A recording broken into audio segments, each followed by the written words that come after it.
I'm teasing you though. Mic check 1 2 1 2. Mic check 1 2 1 2. We are here.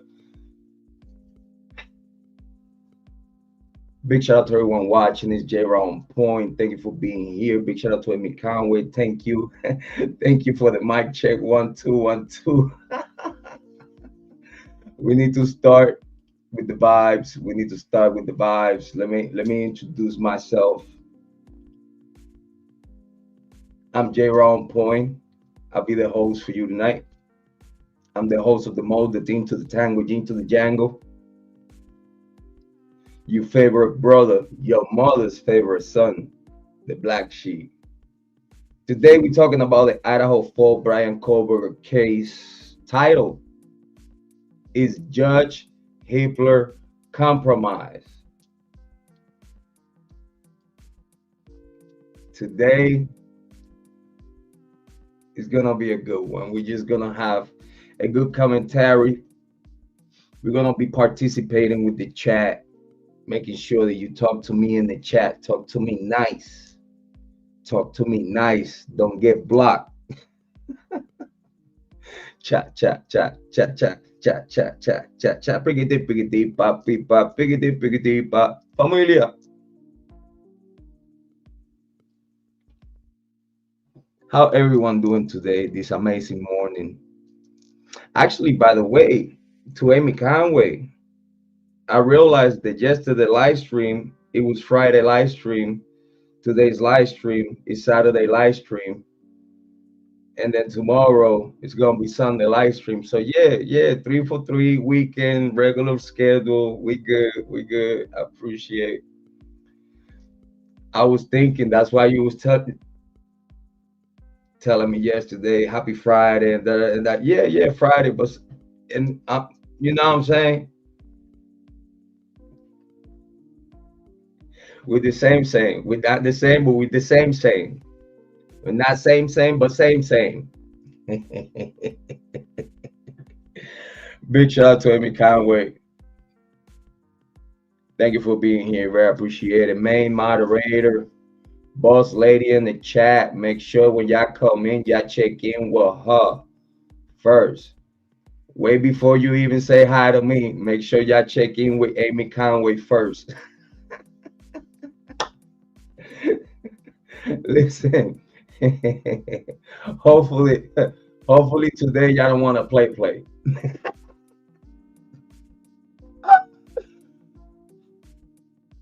Uh, listen, today I was trying to like just come in, like, because we're gonna be listening to Peter Tragos. Big shout out to Peter. Very appreciated for all the service that he's giving to the true crime community and to himself. Bars. But yeah, big shout out and hit different. We're sending a shout out to lawyers that you know, Mr. Peter Tragos, Licenciado, the Honorable Peter Tragos. Big shout out to the Tragos firm and family. We very appreciate for everything that y'all do for the true crime community and for everyone that y'all represent. Keep up the good work. So we're gonna be talking. We're gonna be listening. We're gonna. Man, I hope y'all have time because I do. This is my me time. This is my me time. So hopefully you have enough time to come in and hang out and listen to Peter Tragos. We're gonna be listening to his latest live stream title, Judge lends crushing blow to the defense. Indeed, totally agree. Does this affect the trial? Listen, man, I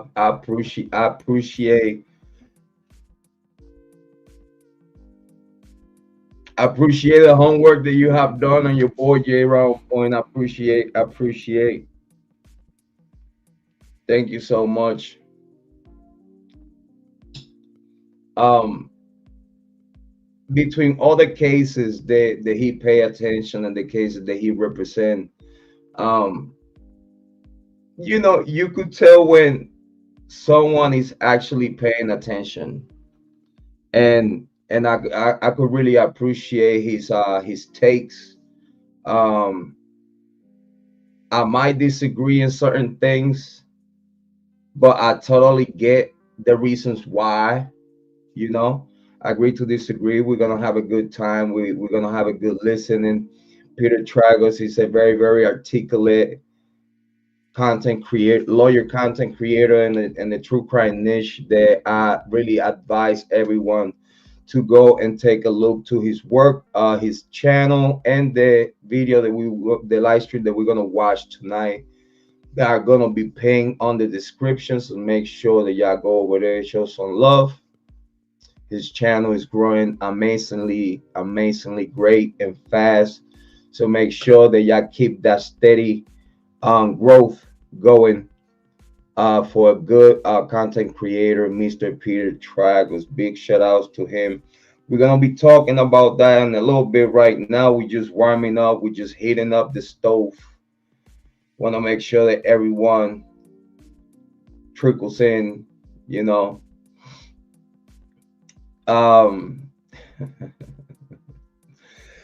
I know, I know, you don't have to tell me. I know. I got the vibe of full fuckery.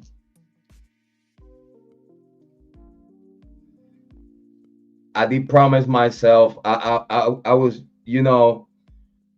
pre-game, pre-show rituals. You know what I'm saying? Everything copacetic. Oh, hallelujah. You know what I'm saying? So, while I was meditating, I was like, Jrod, it's your favorite day of the week to go live. It's your main stage day. It's the day that you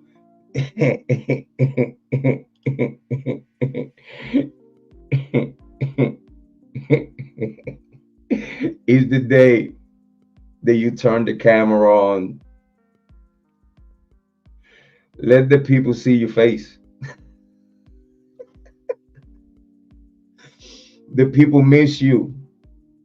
The people request Jrod on point.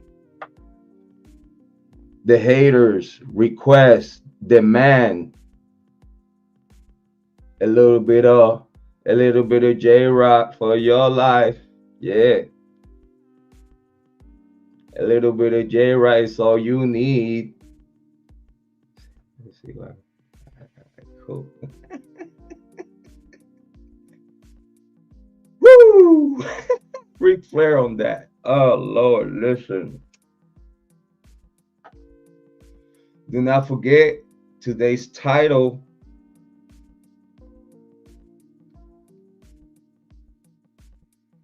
Judge Hippler compromise? Question mark.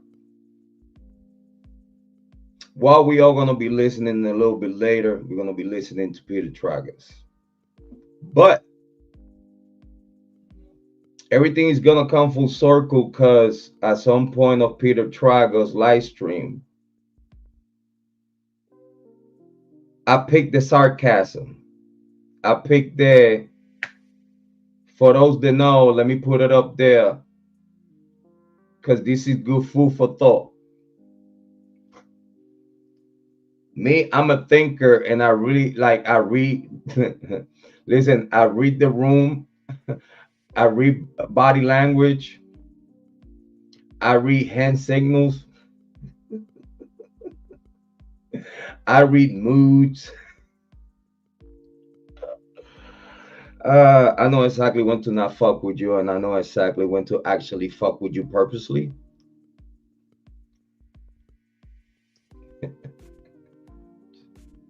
Stop. So when Peter put it out there, I was like, yo, good shit. Yeah. Cause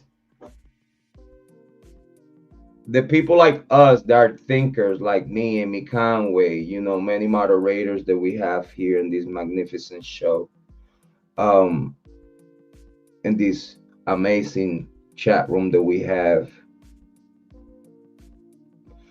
Listen, it's gonna be days, gonna be slow. Everybody just wanna listen to what the fuck I gotta say. It's gonna be hate watch and it's gonna be love watch. It's gonna be people that already know with what I'm coming with, and they know. Listen, they I don't need to be in the chat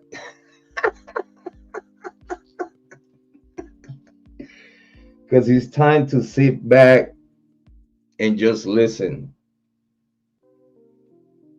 I think by now, like people that have been subscribing this channel for a long time, they understand. Like, yo, let him go. Yeah. It's like the less interruptions in the chat, let him cook. I thank you for that. I appreciate the engagement in the chat room. Yes, I do. But listen, if you want to just fall back and watch me, thank you. I appreciate it. And I mean it. I mean it. So, is Judge Hippler compromised? What can we say? And by the way, if Amy Conway has any questions, feel free, shoot from the hip. I think we could both agree with how we feel on our personal way about Judge Hippler. I think that's already understood.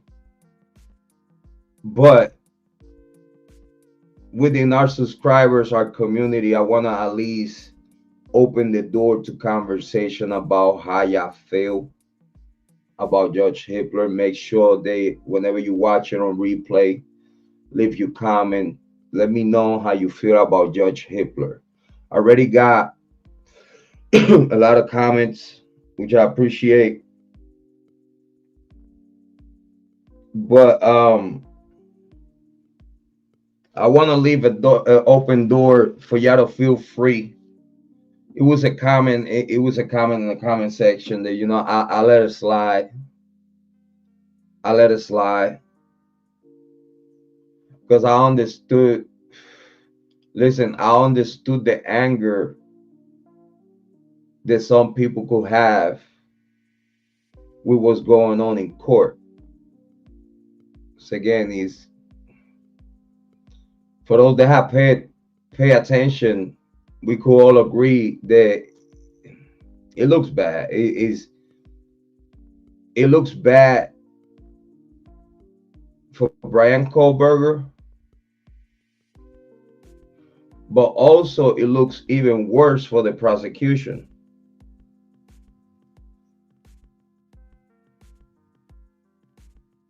Because the only help that the prosecution has gotten is from their friends. The only help, and I repeat, so for the slow ones, for the ones in the back, the only thing that have saved the prosecution at this day today is their friends in the courthouse. And I'm talking about the judges. Their friends in the courthouse. Judge John, Judge, we have spoke about it from the top. We knew he either recused himself some way, somehow, like he did. But knowing he was about to send the hot potato to Ada County, he enforced a trial day. You follow me? Knowing that he was about to pass the hot potato to the next court, because he wanted that from the top. He knew, I'm gonna do the most damage that I could inflict to this case.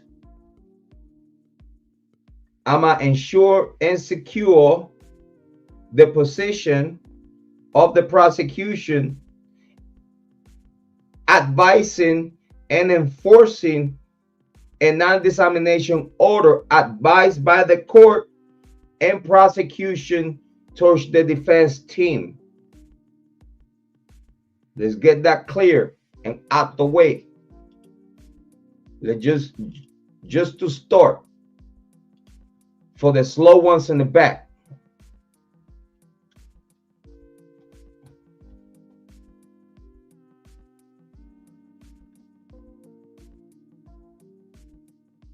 The only people that has secured and ensured that this case gets to trial is not the merits,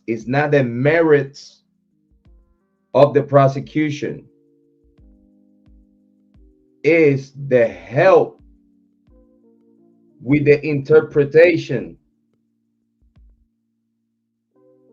of everything has a court in court. Every decision that the judges are taking is in favor of the prosecution from the top. The court is protecting a case that it shouldn't even has gone to trial. This case has all the merits to go to a frank hearing and be successful.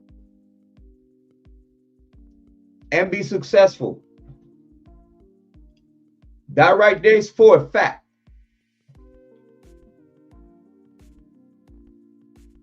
That right there is for a fact. It will be successful. What the Judge Hippler did not want to hear, it was all the fuck ups within the very start of the investigation. He didn't want to hear none of that shit. Because the frank motion would have got rid of the only one thing that has Bryan Kohberger at this day today locked up. The story of having touched DNA on a brass button of a knife sheath that at this day today is not conclusive, is not confirmed, is not fully certified that those wounds inflicted on the victims were caused by a K-bar.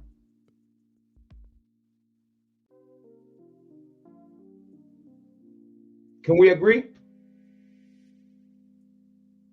Hopefully those in the back are paying attention. Not try to be rude, but not everybody's up to speed. Not everybody's up to speed. I could see here and go off top of my head, break down every single detail about this case. The angles that I have brought up for this case, it's like people has potatoes for brains, because they can't even talk about those things. They're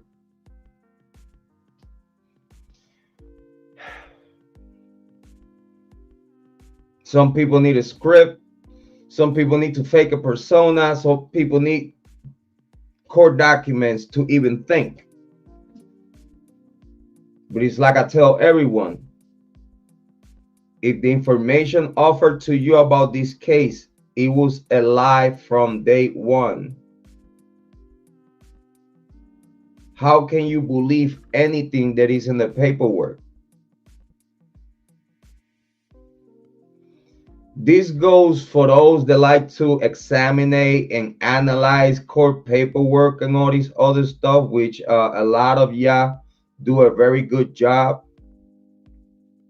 I want to send a shout out to Kathy from the Indie Zone. Big shout out to Kathy. I like in the way she break documents down and her poise and the way she articulate everything. I want to send a big shout out to Kathy. Big shout outs to you, sister. Keep up the great work and congratulations on your 1,000 subs. Welcome to the YouTube partnership. Always is, always is. You know, we have a lot of love and appreciation for a lot of content creators. Not a lot, I mean, few. The other ones I just browse over it just to keep up with the niche. But really nothing out there that I could say like we need to shout this person out, because everyone is just talking the same thing, going in circles. So it's really nothing out there that anyone right now I could sit there and be like, I'm listening, I'm paying attention to this one particular content creator. I like in the way they render the information and it goes accordingly with what I know and it's making sense. So I can't, like, right now everybody's like,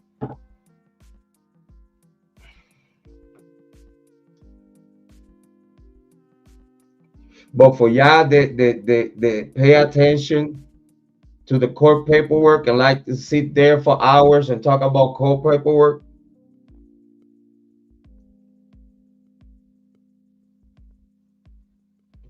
if everything that is in the paperwork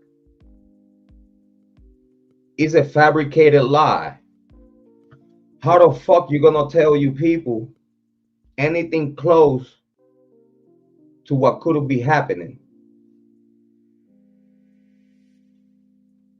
How can some content creators sit there and analyze everything after Bryan Kohberger was arrested, but everything that had happened way before Bryan Kohberger, it tells you the foul play. It tells you they ignore the obvious suspects, they ignore what was obvious, and they literally sat there, eat donuts, and waited for the FBI to fabricate a profile that it would match to you, would match to me, it would match to anyone. That's the very first thing that everyone needs to listen to, because how let's be very precise. There's a lot of people like to fumble around. Let's be precise.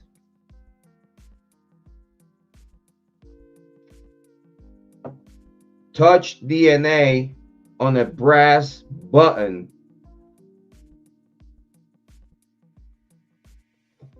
Particles, microscopical particles of touch DNA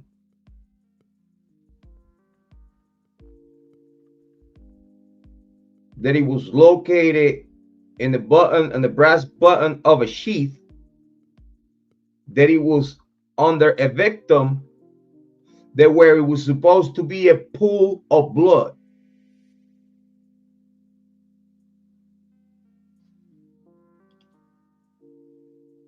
Let's guide the ones in the back. Let's grab the ones in the back by the hand and walk them down. Let's walk them down. They so smart, right? But they in the back.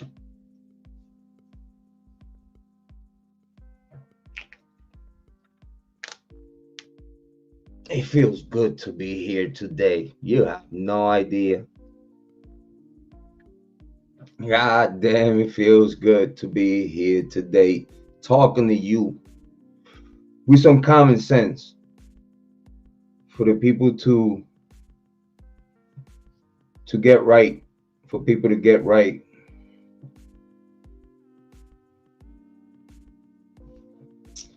Big shout out to Blackwood.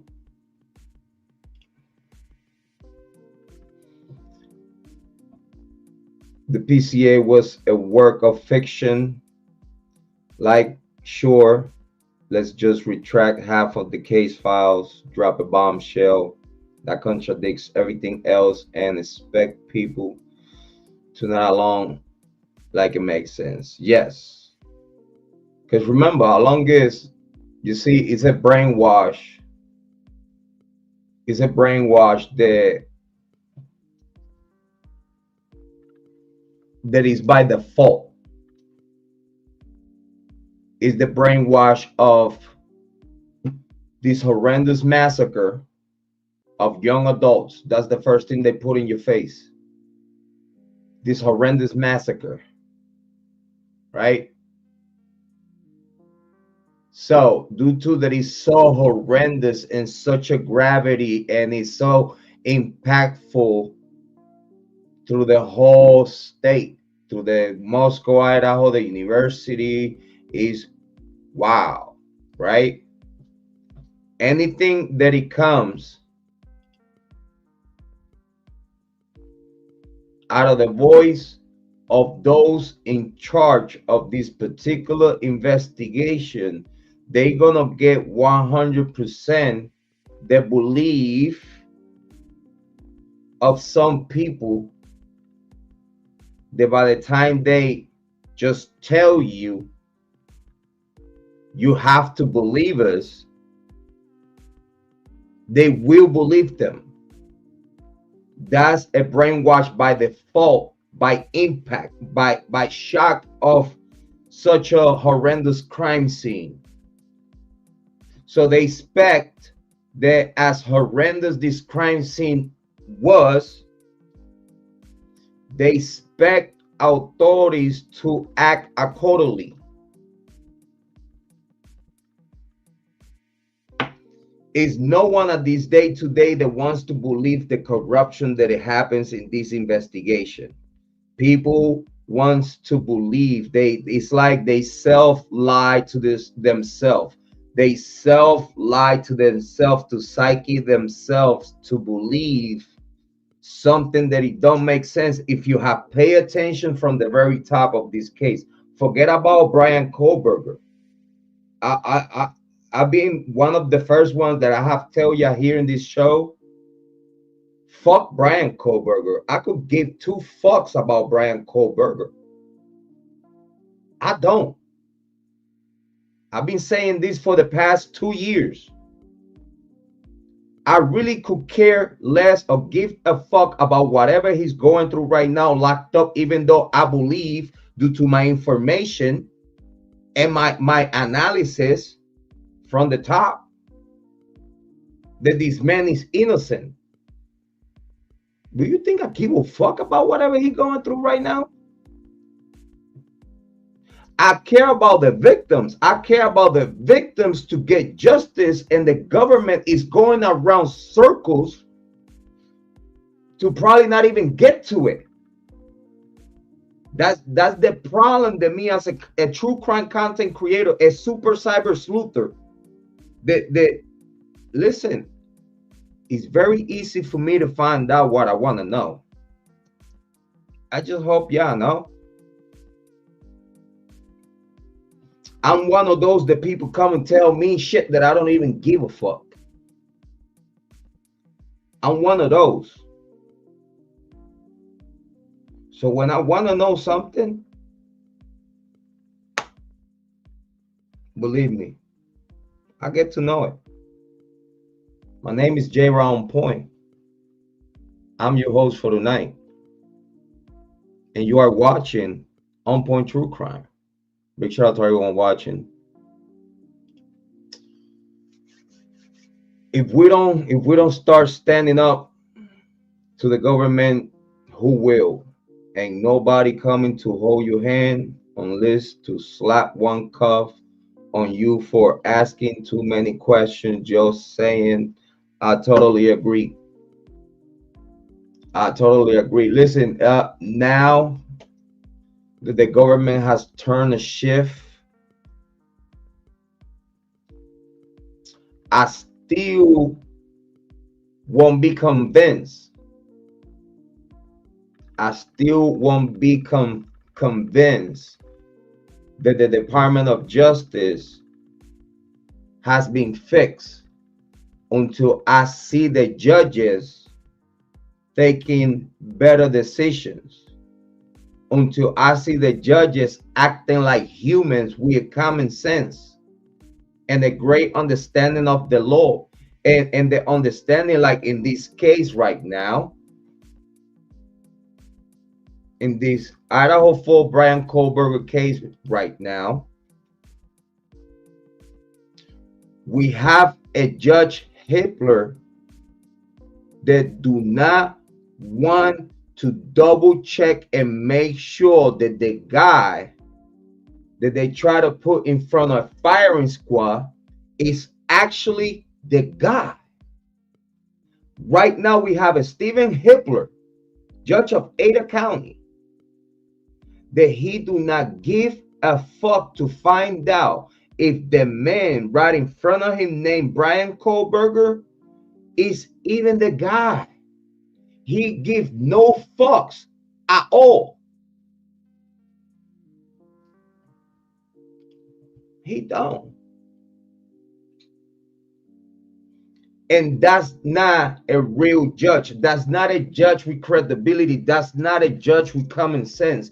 That's not a judge that has studied this case since day one. Because guess what? Even though you received this case not long ago, if you are a smart judge, smart, just be smart and have a heart and some motherfucking common sense. That's it. You just need to know the law, know the tricks of prosecution, know the tricks of the defense, and referee right in the middle. Clean it up. The judge is supposed to be the one to clean it all up and make it all clear for the public and both parties. But the public, we the people that pay taxes, should and must have witness every position since day one. Because what the court or what the prosecution have to hide. Because if you have Bryan Kohberger and you have him cooked up, who gives a fuck what prejudicial is against him? Because if you have these men, if you arrested these men the right way, if you took all the procedures and due process by the book, and ain't nothing that me and you could say about it.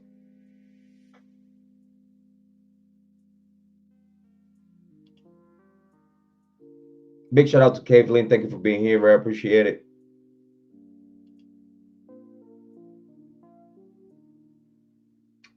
And that's a fact. A good judge will clean it all up. A good judge hearing Ann Taylor's deposition, right after the judge saying court and told prosecution, Miss Ashley Jennings, why did y'all broke your own rules and regulations, even though it's not law? Why did y'all broke your rules and regulations to get this man? Why you couldn't do it by the book? It came, I have the footage. It came out of the judge's mouth. That's when I knew that he understood that the frank hearing must occur, but something stopped him from doing so. And he brushed the pen across the board.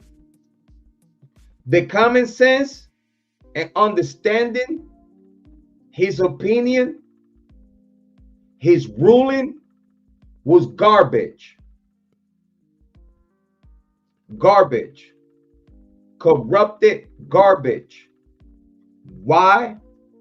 Because as a judge, you already said on record, this is the problem.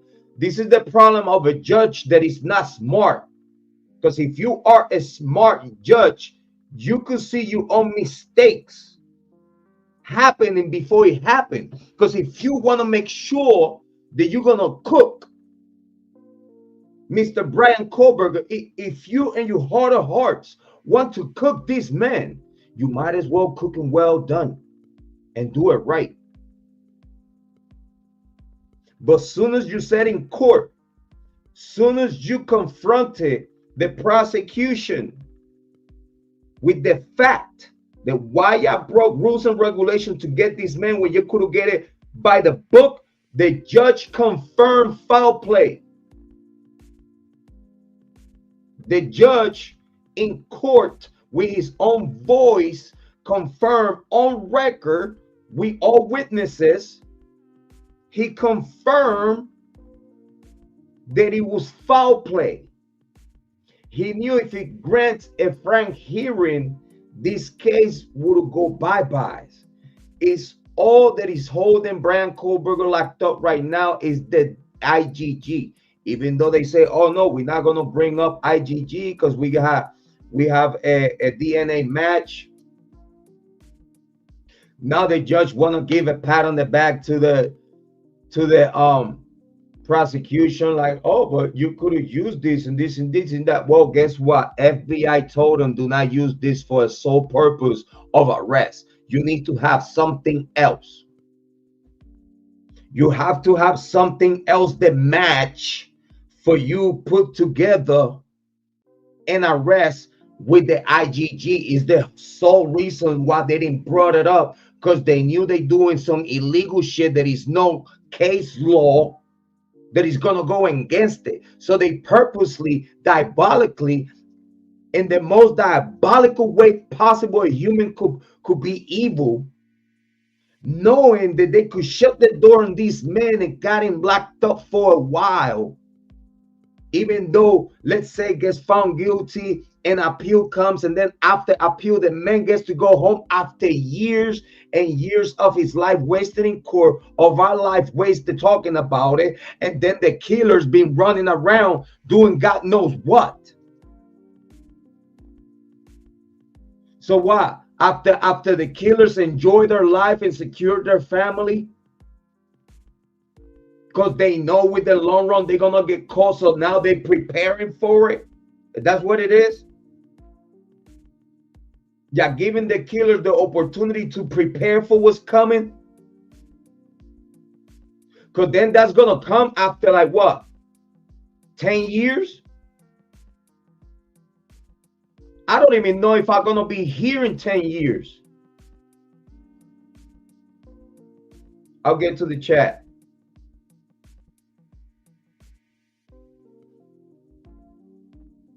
But y'all gonna prolong justice?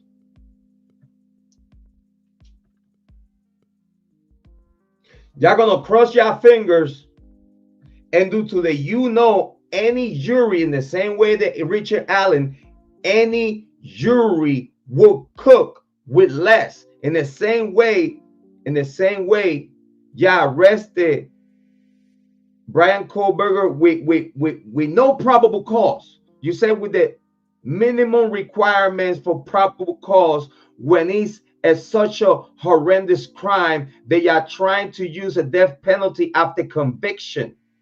So you have to convict this man without like he's the guy. Without all benefit of the doubt, this is the guy. But you only have a circumstantial case that you have fabricated, and it's gonna go full circle, that you fabricated utilizing the IGG, and then you use the IGG to arrest this man, which you're not supposed to.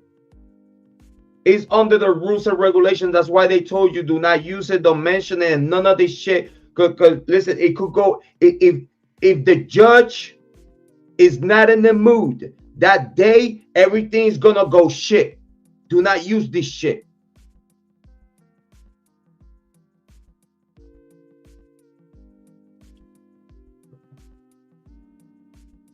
If you're gonna use it, you must have a whole bunch of other shit to complement the IGG. Those things that they use to complement the IGG, they got them after they arrested Bryan Kohberger illegally with an IGG process with no warrants, no shit. A false warrant of a fugitive of the law when Bryan Kohberger has not broke no law at the time of the warrant coming out. Just because the cops say so. How corrupted that shit could be. That shit could happen to me and you. And we're going to sit here and be cool with this shit? Just because the cops say, Judge, give me give me a warrant to get what I need, but I don't have nothing to show you right now. But soon, by the time I come back, we got you. We're gonna make you look good. But I need this warrant right now, expedite, fast. And that's their friends in court from the University of Idaho, fraternities and sororities, all placed in courts, all placed in tactical positions of power in court. The court clerk, the judges, the staff, they are all from the University of Idaho, from the fraternities and sororities. How the fuck? Even on Ada County, that judge links to the University of Idaho too. Fraternities.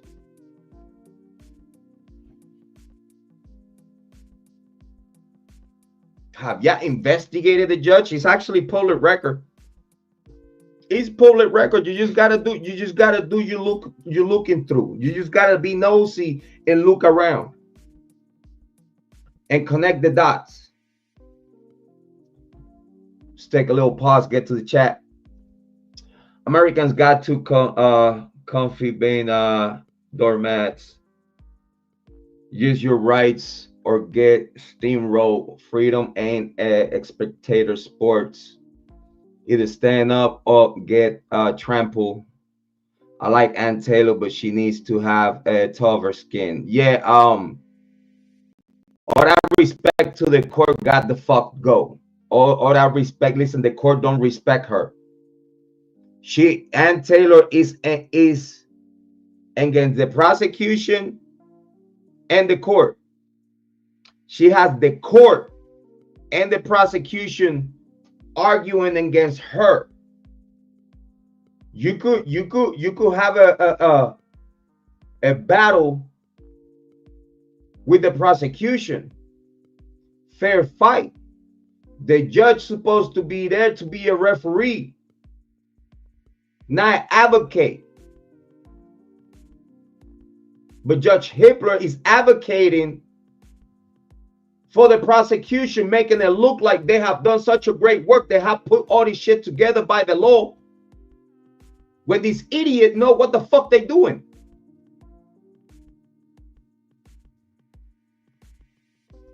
It's on record when the judge confronted Ashley Gentes about in the way that they got this man. It's on record. He's a fucking idiot.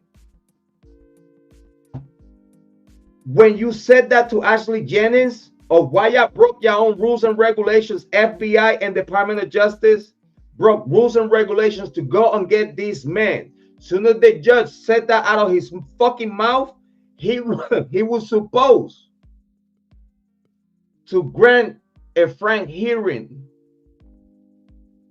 He was supposed to. He's on record putting in question the credibility of the prosecution at that moment. He's a fucking dumbass. But they put so much pressure on him behind closed doors. You know, if you grant a frank hearing, Ann Taylor gonna pull all this bullshit out. And as soon as they get the IGG out, it's over. It's over. We either have to pull the killers out,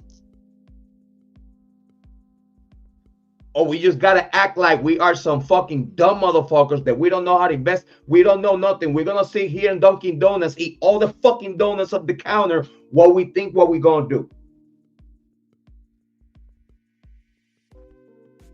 And this case will go cold because it's too early to even negotiate surrendering the killers, because the whole fucking University of Idaho and Scott Green's gonna look stupid. Because they can't even act like, oh, we didn't know. No, you knew, because their blood is inside of the house, consistent with the killing.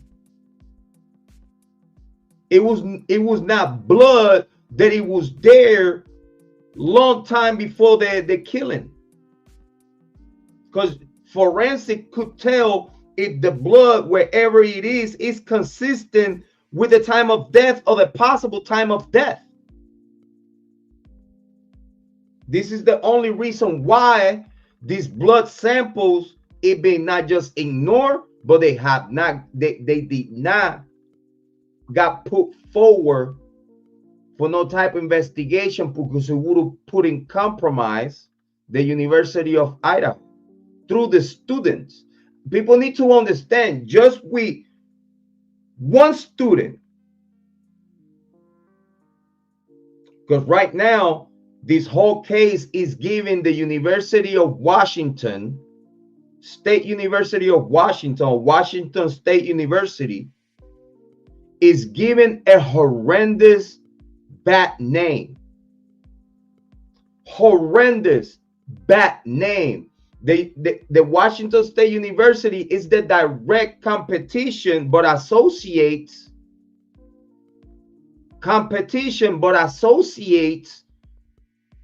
of the University of Idaho. They are direct competition.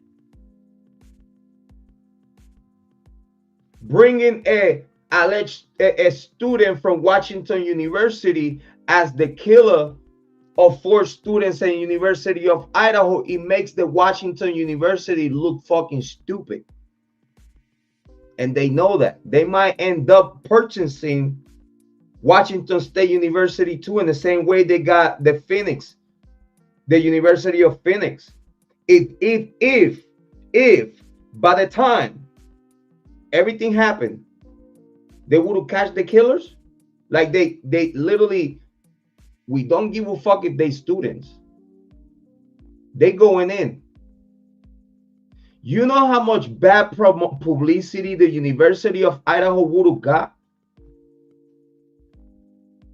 The lawsuits that are coming in the future, they would have come now.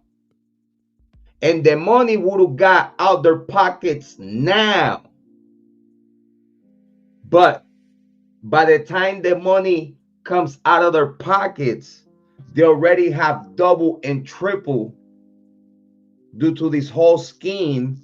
They double and triple the money afforded, the income that came in through this all catastrophe, and plus making the university look good. Oh, we caught the killer. We was part of the investigation, yada, yada, yada. And still not enough sufficient students like before the killing. Students that were around that time never came back. That's a good 35%. That's a lot of money. Some people have come back, but it's still not enough. If they would have give up the killers right there and then, the University of Idaho have the opportunity to look good and be like, hey, it was our students, but even though if it was our students, we don't protect criminals. We are a community that want to stand by the victims. We are a community that suffers for what's happened. And yes, in our community is gonna be some bad apples that I think every community deal with. But we doing the right thing by standing with the families, and we giving up the killers because it's sufficient evidence, especially blood DNA evidence, that 1, 2, 3 students of the University of Idaho, between girls and boys, had a lot to do with what happened to these 4 young adults. And due to that, we surrendering to the authorities. We letting the authorities do their job, and we pray for the family, the victim's family. Listen, the University of Idaho had an opportunity to look amazing and look good and look like a stand-up community for Moscow, Idaho. But they freaked the fuck out, and they are so fucking dumb. Not dumb, because this is smart people, but they are so evil that they smart. But when evil freak out, you know, it's like when Jesus Christ walked by Satan freak out. I believe that this is what happened. Scott Green freaked the fuck out instead of have two cojones, a pair of balls, and be like, you know what? If they did it, they did it. Get them. Because they will do it to us too. Instead of be like, oh my God. I'm sorry, I choked. Like, oh my God.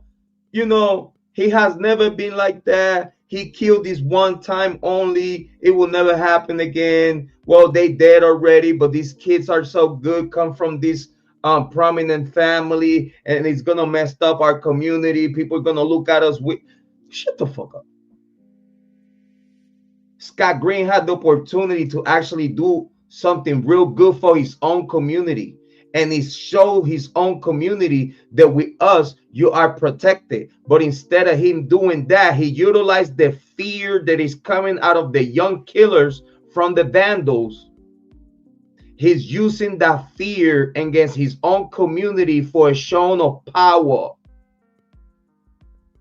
Because literally right now, the whole community within the University of Idaho, the Greek life, and people that don't have nothing to do with Moscow, Idaho, University of Idaho, but they are residents of Moscow, Idaho, they freaking the fuck out. You're not going to hear about it because they know it's not convenient. It's like, look at what happened to those fools. They did that shit to their own people. Just imagine what the fuck they're going to do to us. And they live right next door.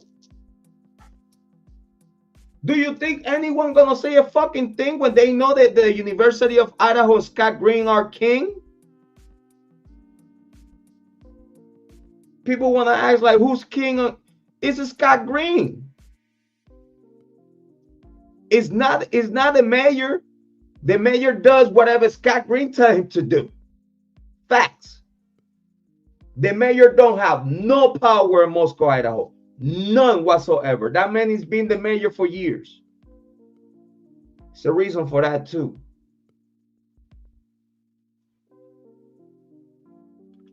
But then now using that same fear, knowing that these students did this shit,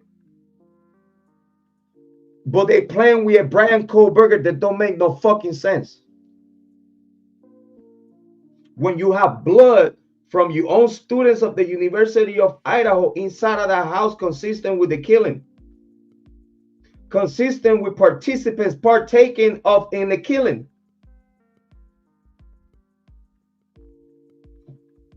Full circle. Now we go back to a microscopic touch DNA in the brass button.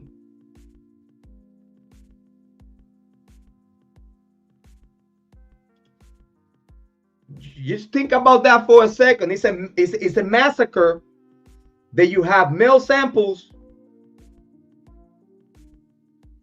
touch DNA on a K-bar that we don't have no K-bar. As we speak, we don't know if the K-bar that it was supposed to be on the night sheath, we do not know at this day today if the K-bar that it was supposed to be inside of that night shift took part of this killing. Because at this day today is not one forensic work that it will tell you that these wounds are consistent to a K-bar. None. And no other testing could be done to the victims, because instead of putting the house on hold and keep it all the way to the end of the trial, they also grabbed all the victims' body and cremated them. You were supposed to keep those bodies. Yeah, I understand the family want closure. The family want to do a burial and all this other shit. But guess what? if me keeping the body of my kid,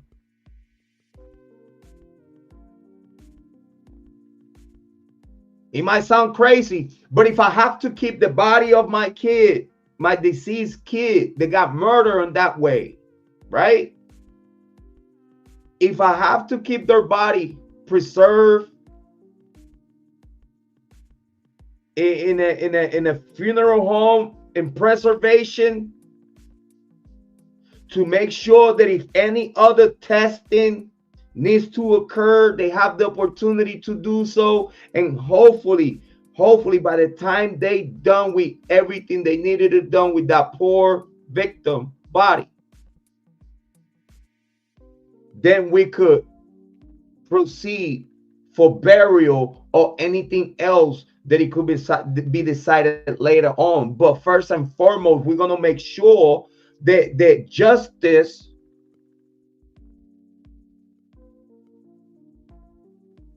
it gets served cold. We're going to make sure that anything that it needs to be done, study, procedure, analysis, anything that it must be done in forensics to make sure that we have all details that the body could tell you, we will preserve the evidence until further notice. We're going to preserve the house, we're going to preserve the bodies, and we're going to make sure we're going to do due process and due diligence so we could expedite not just justice, but a burial or cremation in timely fashion.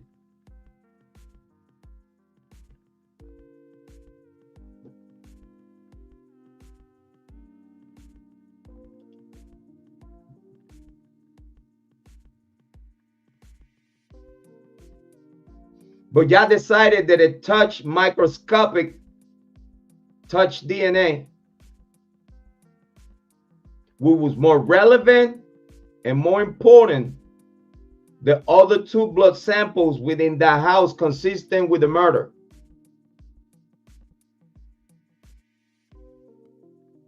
And that's only two that they had declared. If it was blood on the rail going to the third floor, it was blood inside of that room. If it was blood outside of the rail, it had to be blood linked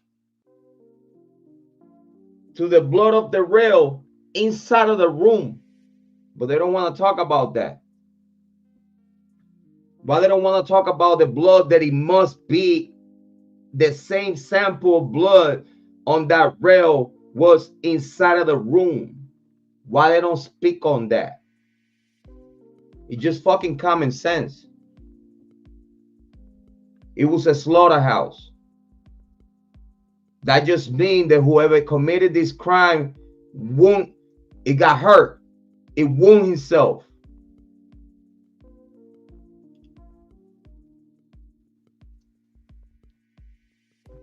But you ignore DNA, blood DNA samples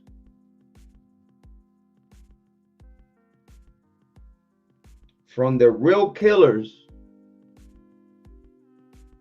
But you're gonna say, because that's all you're doing, you saying that you have touched DNA in a sheath that it was supposed to be in a pool of blood. Because if it was right underneath Maddie, it was in a pool of blood. You could have never got no touch DNA at all, because that sheath would be soaking in blood of the victims. Who the fuck y'all think y'all talking to sometimes?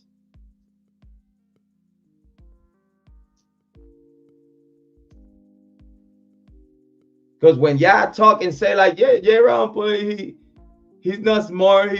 I'm looking at you like, yeah, they weird. They weird. Those content creators that don't talk about what I'm talking about, they weird.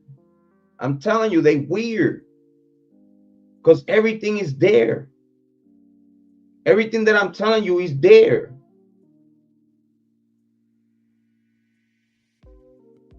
So you ignore blood samples from the killers, but you are gonna say at your mouth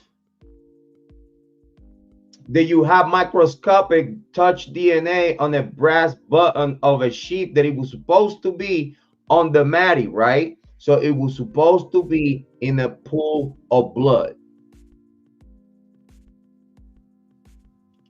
That just to start. This is the same details that Judge Hippler didn't want to hear in court, because he's so fucked up and he knows that.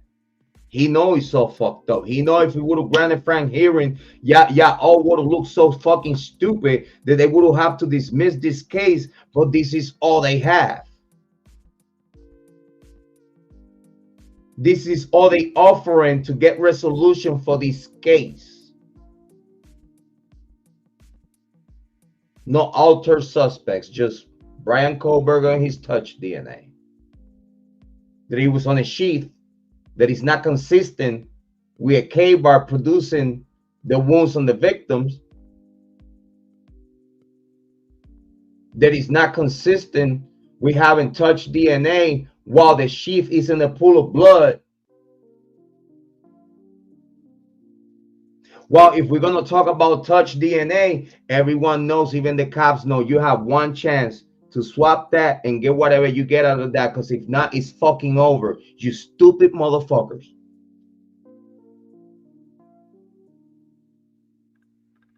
It's over. You swap once, it's done. Whatever you have now, you don't have. It's over. Finito. Kaput. Shut the off up.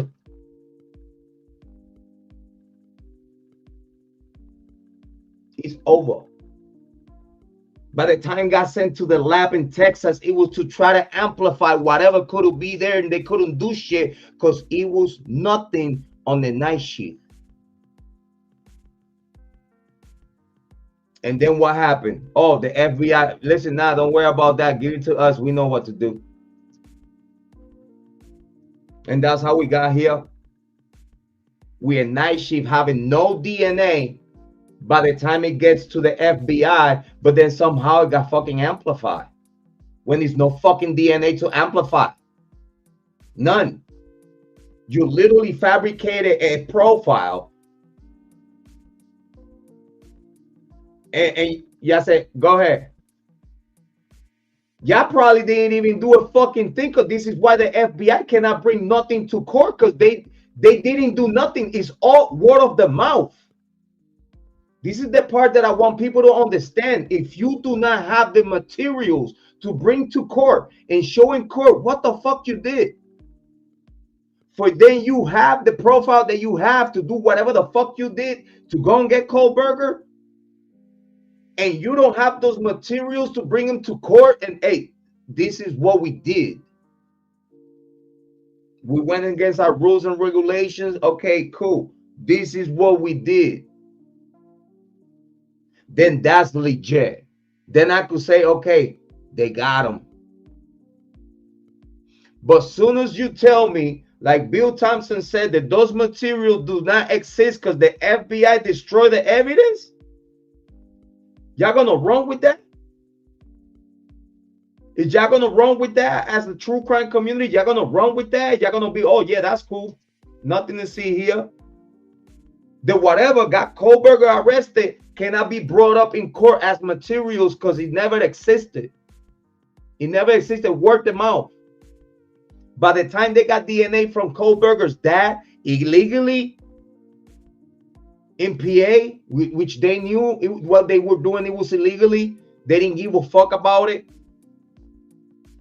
What he have right now, the only DNA in that sheath is Bryan Kohberger's dad.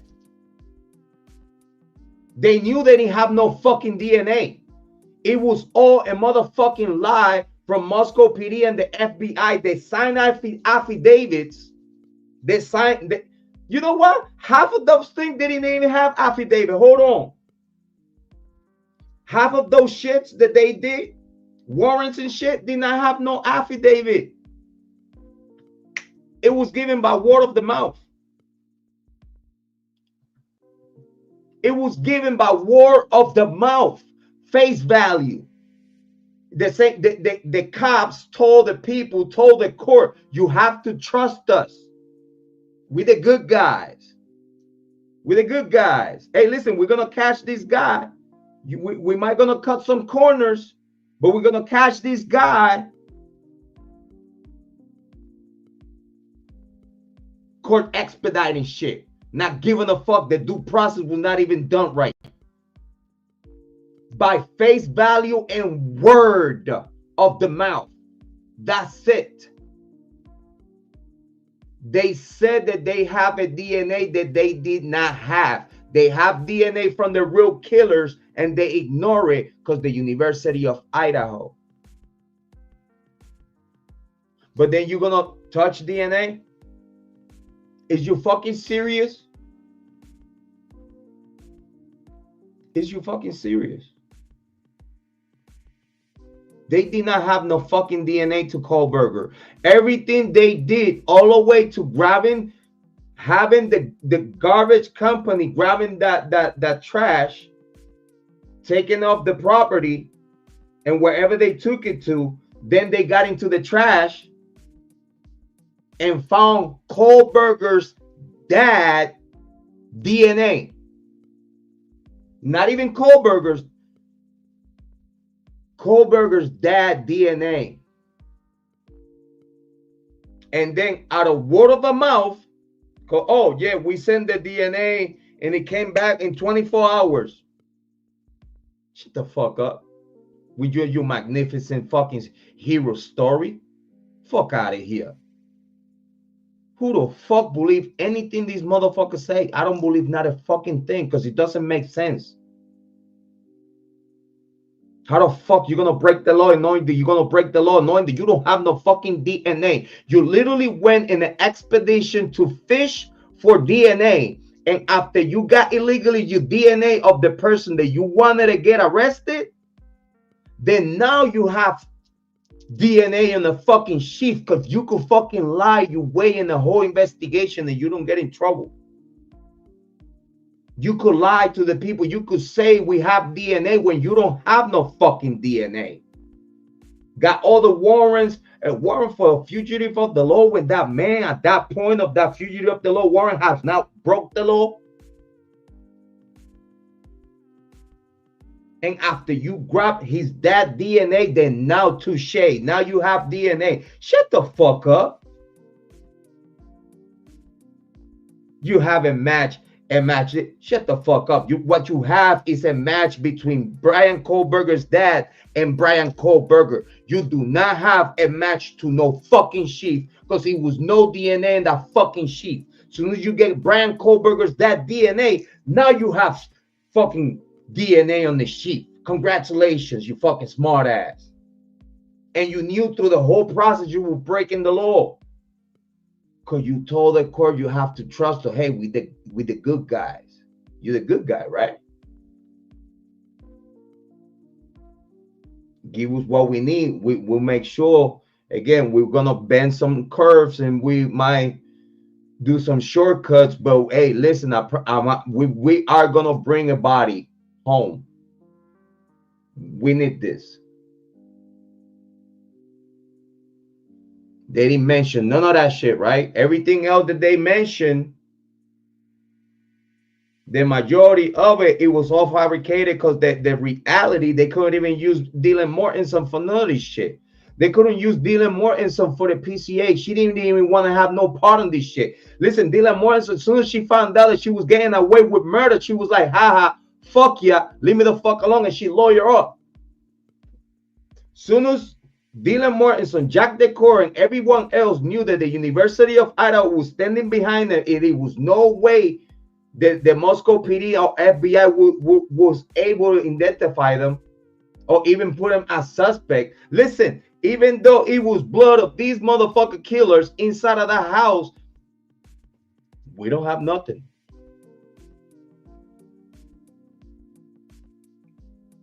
That shit came out way after. If that shit would have came out right away, they hushed that shit up. They said, fuck it, let it come out whenever it comes out. We already have a match. Because it's illegal shit. It's diabolical shit. It's straight up diabolical shit that we're going to see here and act like, oh, nothing happening here. Use your common sense, people. Don't go over there and criticizing people when you're not even using common sense, like what type of life you have lived in your life. Because for people that are this day to day can sit there and be like, yeah, this case is fucked up. Listen, I say this case is even fucked up for Kohberger. Because if Ann Taylor give up, like what the court and prosecution are doing is getting Bryan Kohberger to try to have a cop out for a plea, and they want Ann Taylor to give up. That's it. They making everything the judge and the prosecution are doing together as a team. It's not supposed to be like that.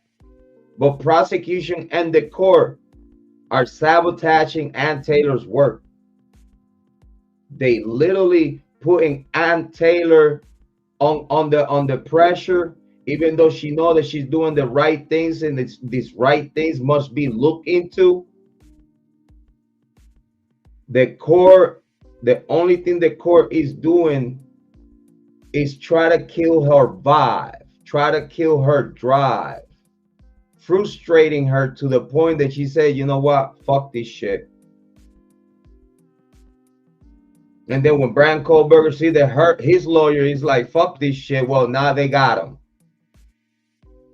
Because the court and prosecution are in cahoots,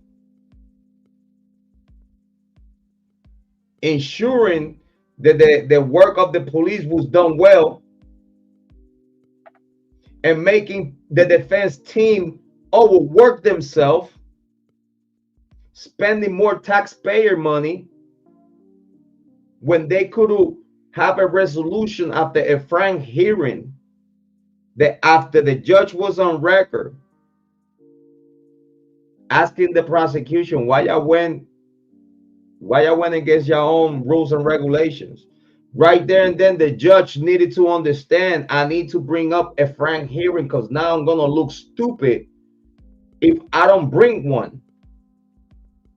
Obviously, the judge would not like that smart to understand. Then after I say this, after I confront the prosecution, I have to have a frank hearing.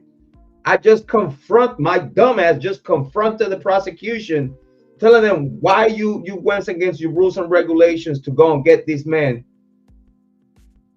and didn't win by the book.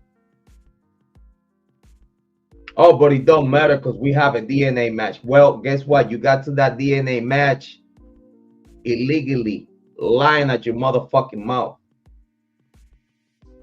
How a judge, just think about this for a second. How a judge will be okay with that. Because if a judge, as a good judge, see that the law enforcement and prosecution are bending and using loopholes that are dirty, it looks dirty, it's dirty. The judge know what the fuck they did, and they did that purposely, knowing that they could have get away with that, and the judge would be okay with it because they buddies.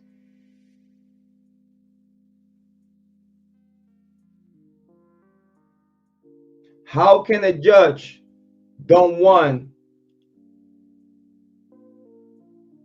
to know that the person sitting in front of him as the defendant is not just the sole killer with no co-defendants, but also that is the right guy? when you're already hurt, it already clicking you.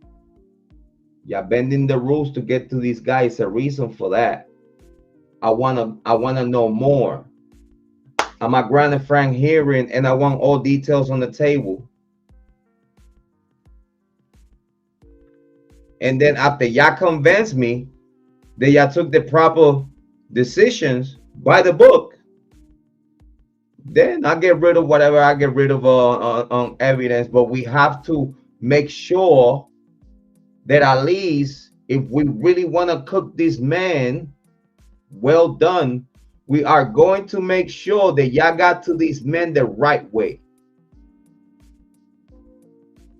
And it's no way to, after we get a guilty sentence out of this guy, is no way that he could appeal this shit, because we did everything we needed to do to make sure that whenever a guilty sentence comes, it's a motherfucking rap.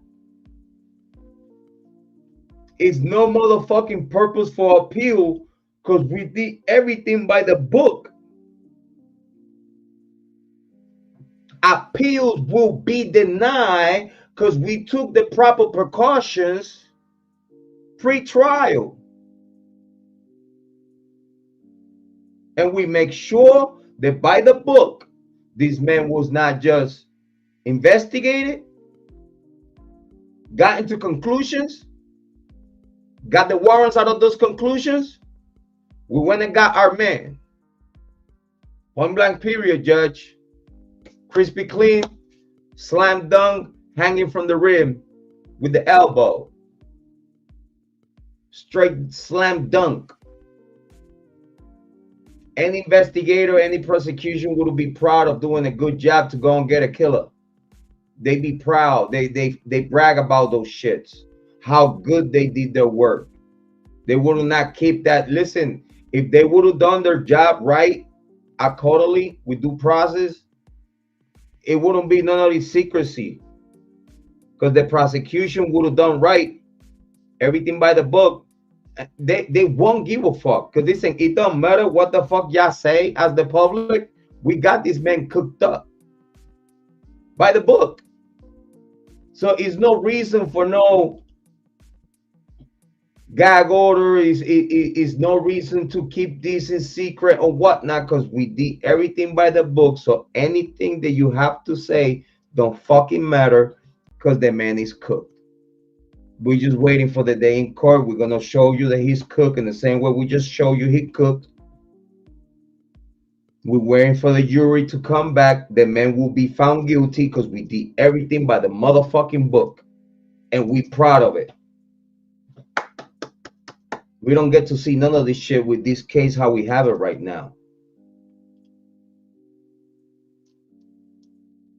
We can't see none of this shit. The only thing that we see is like, oh, where's the IgG work? Oh, I don't know. It doesn't exist. Where's the CAS? What's the cell phone CAS data? How you got to those conclusions? Oh, I don't know. I deleted it after we did the secret grand indictment. I deleted my draft. How I got to my conclusions. I deleted it.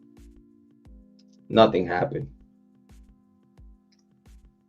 So you know what? Let's go for what we came here today. Let's listen to a very good content creator, Peter Tragos. Peter, don't strike me. Peter, don't strike me. So let's listen to Peter. Let's go through it. Let's pay attention and make sure that everyone in the chat keep giving us your opinion. Keep telling us how you feel about it. We'll make sure we post it on the screen for everyone. Even though if I don't acknowledge it, far as talking about it or reading it, at least I put it on screen for people to read it and keep the conversation in the chat room. Big shout out to everyone. Big shout out to Blackwood. Big shout out to Amy Conway. Big shout out to Kiely. Thank you so much for being here. Very so much appreciate it. So without further ado, let's listen to a great content creator and lawyer, Mr. Peter Tragos. Big shout out. What's up, everybody? Welcome back into another episode of The Lawyer You Know. And today we are going to break down what just happened in the Bryan Kohberger case. We know there's been a slew of motions to suppress different things, accusing the state, law enforcement, FBI, everybody of wrongdoing, trying to suppress all sorts of information that may make most of the state's case go away against Bryan Kohberger. Well, the judge said no across the board, denying everything. We're going to talk about why.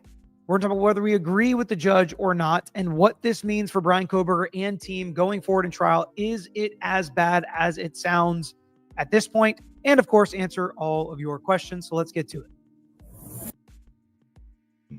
I gotta say that I want everyone to understand how important it was this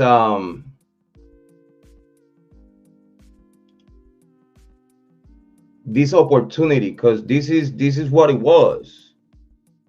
It was a great opportunity to look into the whole investigation, to fact check, which, if you ask me, is very important for us as true crime community. Is very important for us to fact check a lot of things. And this frank hearing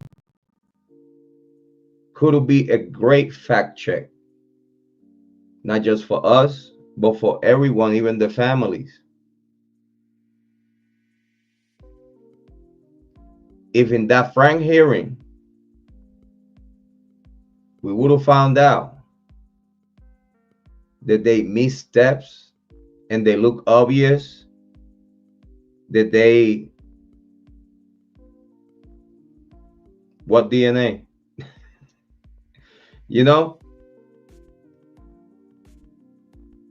they would have to go through the whole process of collecting the night shift DNA sample. Right after that, the technician would have told them, we didn't have no DNA after the first swab. By the time it went to Texas, it was no DNA in that sheath. All that shit would have come out. Oh, then, so how comes that from Texas to the FBI, now the FBI have a profile of whatever it was in the sheath amplified? What? This is why it's very important to listen to good people, good content creators like Peter Tragos. We could all agree to disagree in a lot of takes and whatnot, but I gotta say that I really do appreciate the good work that Peter Tragos have brought up to the true crime community. Great analysis, great vibes. I know that sometimes he cannot give you everything because he's a lawyer. He has a license to behold, and he's not gonna put his career in jeopardy saying certain things that it will not look good in the board. But that's when his sarcasm and his read between the line comes all about. So I want to make sure that everyone pay attention to what he got to say, and we're gonna break it down here, have a little analysis about it. Let's continue. So usually I have a pretty good idea about how long a video is going to go. Today I don't, because there's so much information packed into these orders.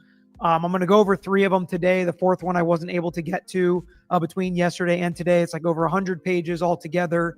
And I'm not going to read all 100 pages. I'm going to try to summarize, but I am going to read you some parts of the orders to give you an idea of exactly why the judge came down the way he did, kind of across the board, because some of the reasoning he gives is similar throughout. And once he starts to give a certain kind of reasoning, you start to know exactly what's going to happen, exactly where it's going to go. And we absolutely get an idea of how the judge views this case. We've seen some other cases, I won't mention any names, where there might be some law enforcement corruption. There may be some prosecutorial misconduct. I will say it for you, Peter. I don't have no problem backing you up. Listen, I got you, Pedro. Delphi, Karen Reed, Luigi, the Long Island serial killer, the Idaho 4 Bryan Kohberger case, and many, many others. It's sad to say. Let's continue. There may be both. And some cases have a lot of evidence and a lot of inferences and a lot of things that may make you believe that and think that actually could be true and want to learn more. There have been other cases where those types of things are accused and they're just flat out wrong, or there's no basis and there's no reason for really those accusations. Well, the judge is going to tell us what he thinks of some of the accusations made by Kohberger and his team throughout these orders. I also want to talk about how important it is to understand where we are in the process and why these things are important to the defense. Because some of the things that the defense is going to argue here that I think are a major issue with how certain law enforcement or prosecutors acted, mostly law enforcement and some of this stuff, it's going to be hard to make that same argument seem good to a jury. This is the time to make that argument and win on legal grounds, still arguing some facts because the judge is the fact finder throughout this process right here. On that note, the facts finder, which is the judge, have the fact that they bend the rules to have a non-issue just because it's no case law. This is what's going on right now. They have unproven grounds that they could have expand upon it with frank hearing. And then with final conclusions, making sure the authorities and prosecution went by the book. And if they twist and bend any rule, it's because something solid they have to do that. But the only reason why they did this was because they didn't have nothing, and they creating as it goes through illegal loopholes to fabricate a case against an innocent man. So like that, let's cover the real killers that are students from the University of Idaho. It's that simple. They talking about conspiracy theories. Like, what the fuck you talking about? Have y'all pay attention to this case? Have y'all? So if y'all pay attention to this case, you know that it's no conspiracy theory. Well, yeah, conspiracy theory. But that conspiracy is very obvious. It's very right there in plain sight. It's nothing like, oh, we're going to go to rabbit holes and talk about some weird shit and this and this and that to make it make sense. No, it's so simple. But even though they may be very good arguments now that the judge had to consider seriously and end up making a decision, they are not as strong of an argument if and when we get to a jury in this case. And I'll explain why, and why things are just so different once they get over this hurdle. And now we're looking at potentially them coming in front of a jury, because that's what we're here for, right? To determine if evidence is going to get suppressed, or if certain warrants were bad warrants, which means everything that they found is fruit of the poisonous tree, which then would eventually get suppressed. That's what was that's what was supposed to happen.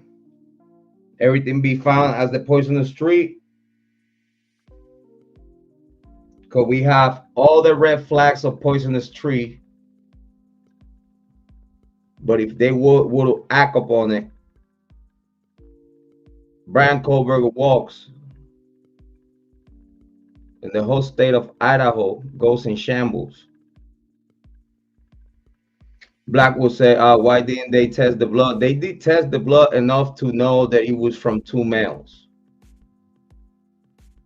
They just didn't do nothing else.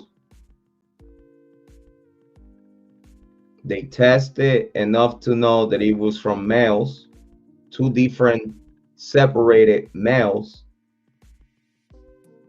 but they did not investigate those males. They processed the blood enough to know that it was from two male, but that's it. And if you ask me, it was because they knew already who was the killers. They knew. They just knew who was the killers. For a fact, they knew who was the killers, and they knew they have the blood to prove that that's the killers. And everything else, cell phone data and all these other information that they were supposed to gather around those blood samples would have confirmed that that was the killers. Because as we speak today, it's confirmed that Bryan Kohberger don't have nothing to do with this at all. With what they have in court. With what they have in court, it does not point at Bryan Kohberger. The prosecution making Bryan Kohberger look bad with nothing. Just with words. It's no evidence. It's nothing that he could say Bryan Kohberger committed this crime. It's nothing there. It's all he said, she say, and the he said, she said comes from the prosecution and law enforcement. It's all he said, she say from law enforcement to get to a DNA. And after you get the DNA, then you get everything else surrounding the DNA to make that DNA look good. But still, whatever they have does not prove that Bryan Kohberger did it. That's the thing that y'all need to pay attention to. Yeah, it could sound however they make it sound like, but still, everything they bring against Bryan Kohberger to make him look as the killer is nothing. It's no video or footage. It's no video footage or camera could tell you that's Bryan Kohberger. It's no witness that he could tell you that's Bryan Kohberger. It's no cell phone data could tell you Bryan Kohberger was on that location. What the fuck else y'all want? Yeah, Kiely, they have blood in the house and outside the house from two different males separated from Bryan Kohberger's. Consistent with the time of death. The blood was consistent. The blood sample was consistent, as fresh enough, consistent with the time of death. It's easy to match the blood of the victims and know how long that blood has been there. And you match it with how long the blood that they found on the rail or inside of the room. And you could tell that it's consistent with the time of death. That's the only reason why we're talking about this. Because those blood samples from two different males, they could be the killers. If you ask me, is the killers? But it's the same blood samples that you ignore and you act like it was nothing. It's nothing. But you take in serious and touch DNA of a sheath that you can kill no one with a motherfucking sheath. You could only speculate that, well, is the DNA on this sheath, they got stabbed, so we obviously put two and two together. Knife sheath, stab wounds, but the blood samples consistent with the killing and the time of death. Oh, it's nothing there. It's nothing there. So you did IgG and all this other crazy shit to a touch DNA sample, but then what the fuck you didn't do the same thing for the other blood samples? Because you knew that you would have caught the students of the University of Idaho that they don't have nothing, no connection with Bryan Kohberger at all, and that would exclude Bryan Kohberger because you ignored the real DNA, the real killers. while you fabricating a fucking lie that you have DNA on the sheet when you don't have no DNA on the sheet, or word of a mouth. FBI deleted everything they did. So it's obvious if you say that you deleted everything you did because you never had nothing.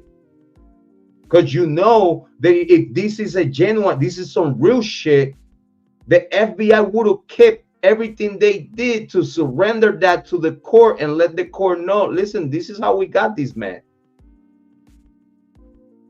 And Taylor said that he's so secretive that it doesn't exist. It's so secret because it's not there. It's like Bill Thompson already told us long time ago when we were talking about the IgG materials. He said that what Ann Taylor is requesting do not exist. And we're going to believe that they have any DNA from Bryan Kohberger on the night shift? Are you fucking serious? Big shout out to Peter Tragos. At stake here. That's what was at stake here. So let's take a look first at, and I kind of did them in the order of the motions that I found most interesting, I think. All right, so we're going to start with the order on the defendant's motion to suppress the genetic information.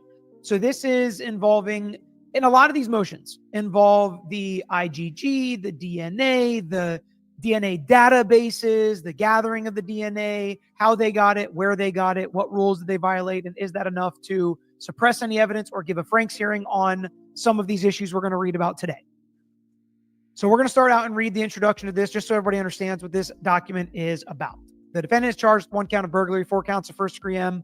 It is alleged the defendant entered the residence at 1122 King Road in Moscow, Idaho in the early morning hours of November 13th, 2022, and ended the life of Madison Mogan, Kiely Gonsalves, Ethan Chapin, Xander Kernodle with a knife. Left the... Just that by himself. Just that by himself. The burglary charge. You have to have proof that Bryan Kohberger entered that residence for you to have 4 counts of burglary. No, 4 counts of murder 1, and then the burglary, felony burglary. 1 count of burglary. Actually, it said burglary. It doesn't even say on the paperwork felony burglary. Do you understand that? 1 count of burglary. Let's just talk about that. Let's just talk about that 1 count of burglary. It's not even a felony burglary. It's burglary. It's on the paperwork right there, right in front of you. 1 count of burglary. With that 1 count of burglary, you have to prove that Kohberger entered that residence for then you be able to prove that he killed these people. You cannot prove one without the other.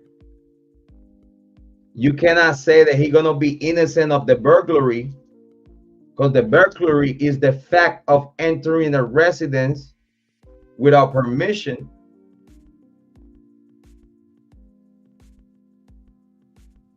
Just for that 1 count of burglary, you have to prove that Bryan Kohberger entered that residence. How are you gonna prove that? Because it's easy because we have the DNA on the sheath. That's how we're gonna prove that. Obviously, he was inside of the house because we have a match. But besides that,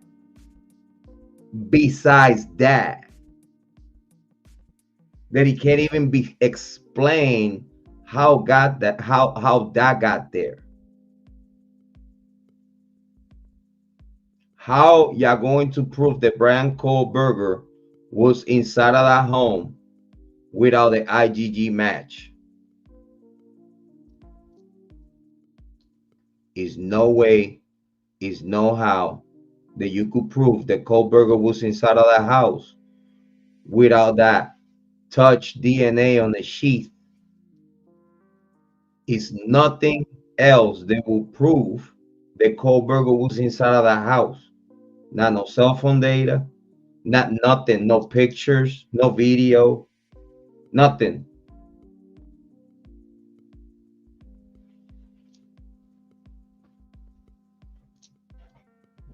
Then you have four different counts of murder one. Like you went inside of the house and those four young students were your targets. Do you understand? Four murder ones, that just means that you entered this one particular residence and then four victims were your main targets. It's not that it was just Kiely or Maddie, and then Kiely got killed, Maddie got killed because she was Kiely was on her room or whatnot. Oh, people say like, oh, Maddie was the target, Maddie was the one getting killed, and then Kiely went to her room and then she got killed. You stupid motherfuckers. Shut the fuck up. Maddie was the target, but then Kiely's gonna get done the worst. It was more feelings and emotions against Kiely than any other of the victims. It was more emotion, anger, and frustration against Kiely than any other victim. Like if that was the case, you could have a murder one for Kiely, but then all the other victims will be collateral damage because they knew that if they kill Kiely, they have to kill the other three because it's the only three people they will snitch if she get killed. It's fucking obvious. They left the other two alive because they knew the other two would not snitch. But the four victims had tattoos with their initials. The four victims had tattoos with their initials. You knew from the back of the killer knew in the back of his head that if I kill Kiely, that this is the only chance that I have to kill Kiely. I have to kill the other three. Because he gonna get snitched on. He knew, his friends knew, because they know, because remember, they know each other. The killers and the victims knew each other. Friends. Ex-lovers. Lovers. Due to they know if they kill Kiely, they have to kill Maddie, Ethan, and Sana, because they knew Maddie, Ethan, and Sana will snitch on them. And it would be obvious who was the killer.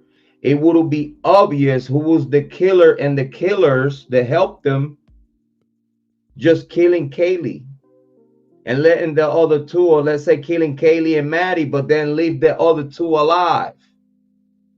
No, they have to do all four to make it complicated. So then now you don't have a certain target. But the target got done the worst, which it was Kiely. That's the part that the killer missed. Killer and friends. That's the part the killer missed.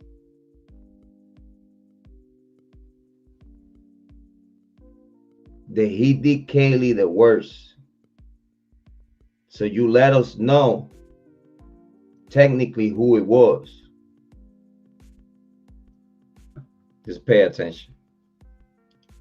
Crime scene with a knife sheath. Left at the crime scene was a knife sheath from which single source male DNA was extracted. Using forensic, investigative, genetic genealogy, law enforcement was able to identify the defendant as a possible suspect weeks after the crime occurred. Subsequently, law enforcement conducted a trash pull from the defendant's family residence and obtained DNA tying the defendant to the DNA found on the knife sheath. Defendant was subsequently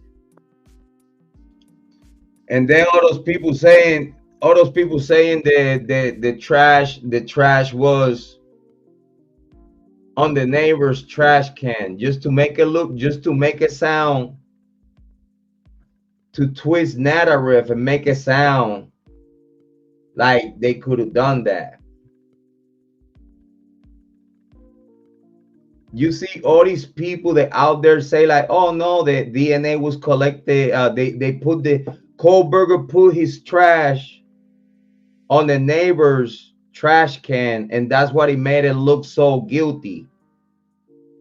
When in the paperwork it tells you that the trash was collected in the Kohberger's trash, Kohberger's property.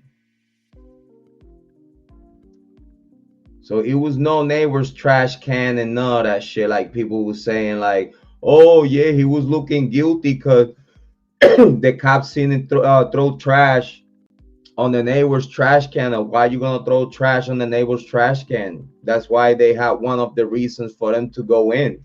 Shut the fuck up. And y'all heard these motherfuckers saying that shit. These stupid ass content creators saying like, yeah, Kohberger put his trash on the neighbor's trash, and that's why the cops were so suspicious. Because why Kohberger's gonna put his trash on the neighbor's door, on the neighbor's trash can? And look at the whole paper here, doesn't say none of that shit. Arrested pursuant to a warrant and charged with this matter. By the way, I open up the video to say, I don't even think I finished this thought.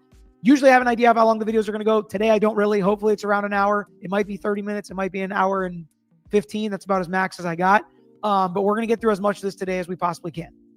The defendant asserts that law enforcement violated his constitutional rights by failing to secure a warrant before conducting the IGG and trash pull. He seeks to suppress all evidence obtained through these searches, as well as all evidence obtained through subsequent warrants as fruit of the poisonous tree. The state disputes that defendant's constitutional rights were violated. So at this point, the defendant is arguing that what they did with the IGG and the trash pull was unlawful and violated his rights. A suppression hearing was held on January 23rd, 25, during which the court received testimony from members of law enforcement and experts in IGG, each of whom the court found to be credible and reliable. Following argument, the court took the matter under advisement. The court finds the defendant has failed to demonstrate his constitutional rights were contravened by IGG and trash pull, and therefore suppression is not warranted. And on that, I want to say that the judge had a bad interpretation, because it's like, why Kohberger is gonna think that he have a right of privacy with DNA that he was left in the crime scene. Look at how the judge twists the narrative to make it fit. This is how the judge twists the narrative to make it fit. Because the problem here is that DNA that it was left on that crime scene, it was nothing left after it was processed once.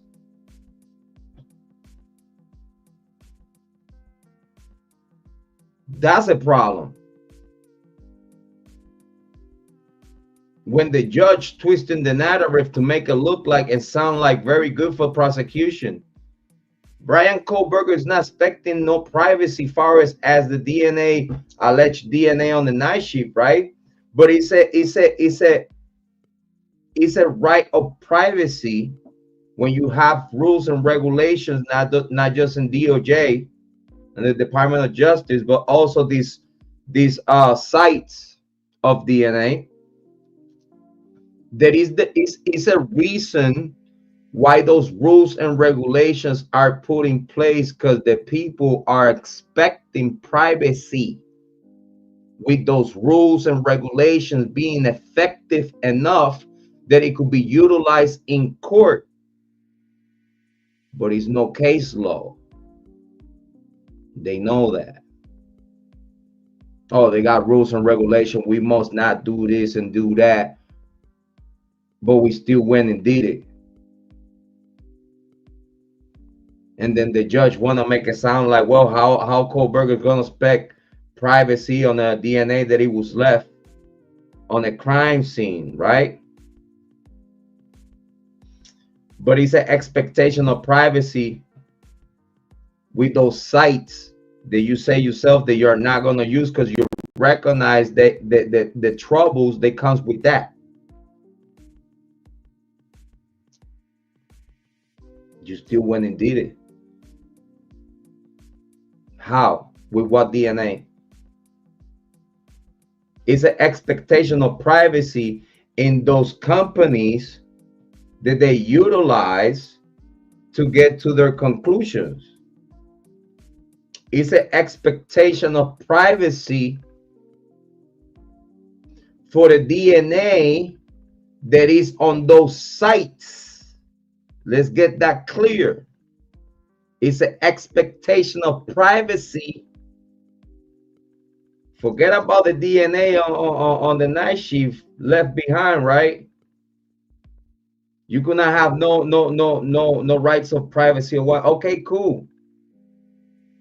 But for you to identify that DNA after you swap once it's gone, and then after it's gone, you don't have nothing. How you gonna go to a site that you're not even supposed to use none of this shit? With what DNA? What DNA? Because you don't have none.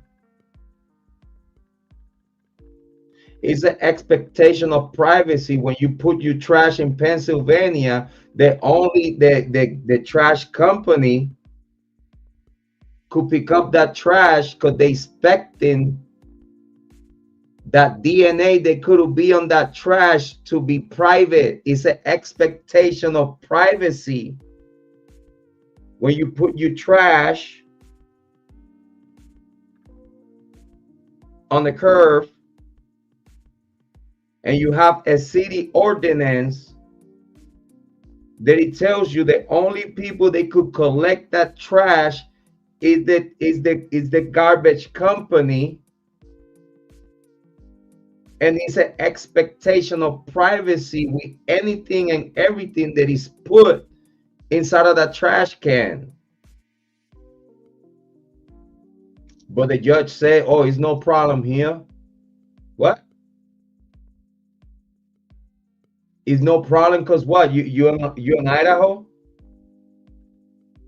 But they were in Pennsylvania when they did that, so that should matter. That should be taken upon consideration upon the court. Because if the judge, as he well knows, it was a city ordinance that only the garbage company is allowed to handle this garbage. That means that include even on the trash yard where they take the trash. They're not expecting the police to be snooping around in the trash cans. Only if they're looking for a body. But yet again, there's no legal, there's no case law, there is no law, even though it's a city ordinance of an expectation of privacy, but it's due to that is not law supporting that, they cut that corner. Have the city company, have the garbage company pick up that trash from the Kohberger's family house, take it wherever they took it to then for them to snoop around and look for DNA. Because they knew that they couldn't done that. Because if it was all crispy clear that it was no problem with that, they just could have went themselves and pull it out the trash. And there's no problem, right? So why going behind like a sneaky motherfucker to do something that you could get a warrant? You could get a warrant for his DNA. Instead of you coming with a warrant for arrest and all this other shit that you did behind closed doors to grab this man out of the blue. If he was your suspect and you have DNA already, what about just getting a warrant for his DNA? And when you knock the door of his house, due to that he don't have no criminal record. He's a student, just like the victims. He's a student of a university, just like the victims. The difference between them, that he was studying to be in law enforcement at some point. He wanted to be a cop, FBI, whatever. A guy that don't have no criminal record, that is going for a PhD on a university.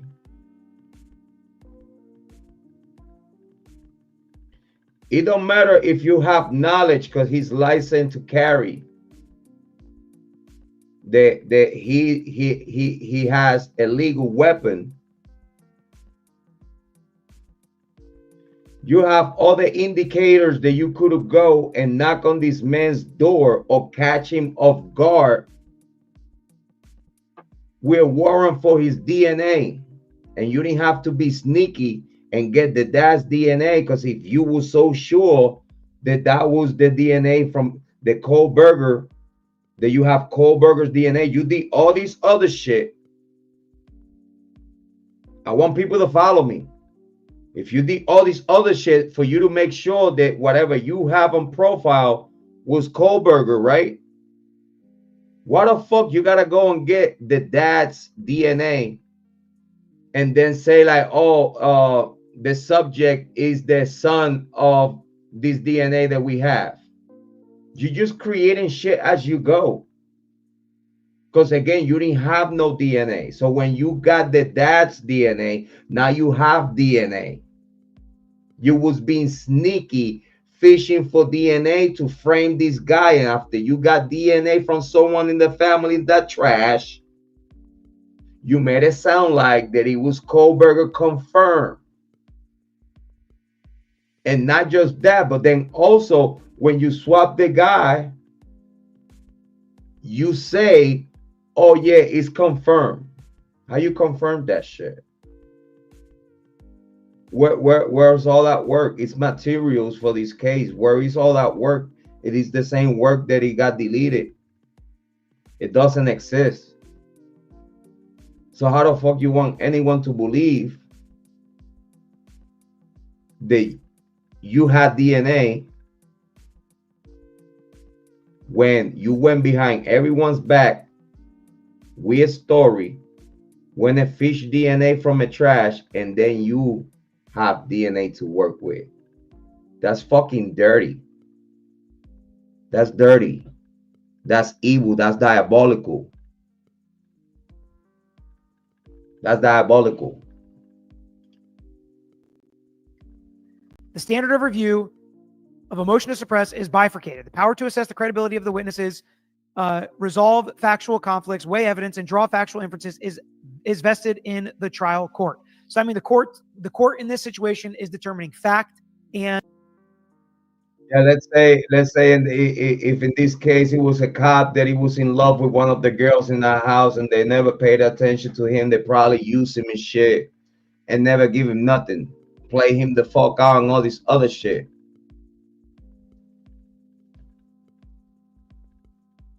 I give you that. I give you that. Either that or the students look way better, sounds way better than a Bryan Kohberger right now.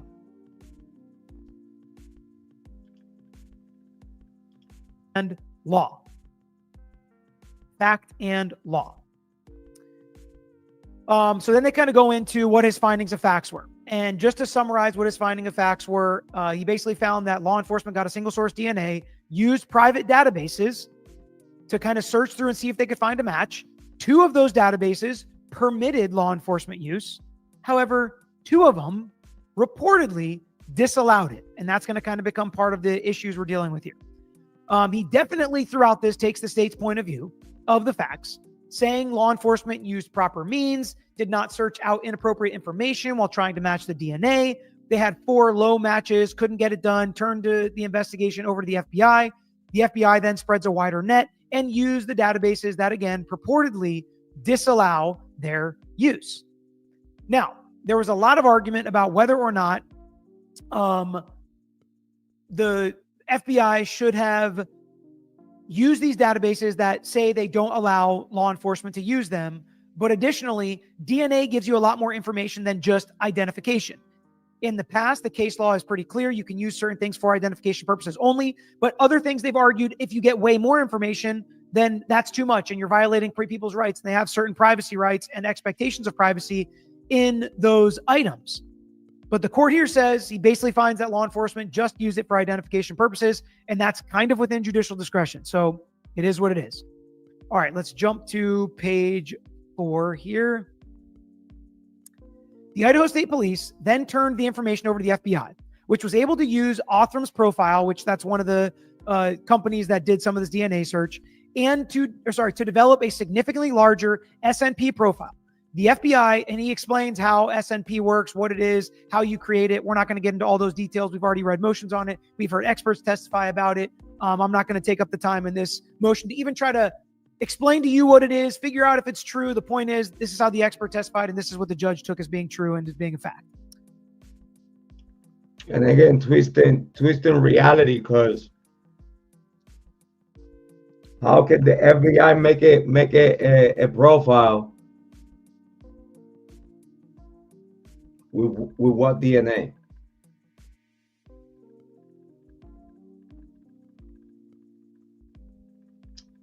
Janelle Ray say, couldn't agree more. Do you read in the closet, hearing the interview, Ellie Forensic Lab? Well, I have my ways to get to know shit. I have my ways. I reserve to reveal my tactics and how I do my homework and my sources. But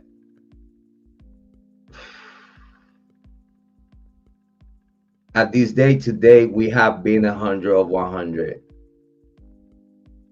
At this day today, 100 of 100. And I'm very proud to say that, yeah, I could give a fuck about how I get the information as long as I get it. I could give a fuck.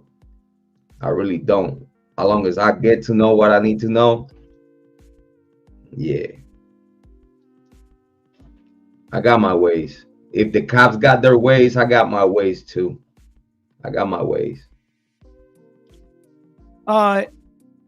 The FBI uploaded the larger SMP profile to multiple genetic genealogy databases, including GED Match and MyHeritage, which purport to disallow law enforcement searches. At the time, the FBI had an interim policy issued by the United States Department of Justice related to IgG analysis and searches by its agencies. On the one hand, the interim policy required that investigative agencies conduct IgG searches in genetic genealogy databases, permitting law enforcement use. So they had their... This is why, Amy, this is why for the DoorDash to get there by 4 a.m., that DoorDash was ordered after the victims were dead. That DoorDash will order after the victims, that after Santa died. That's why I told you the real time of death is between 3:30 up to 4 o'clock. But 3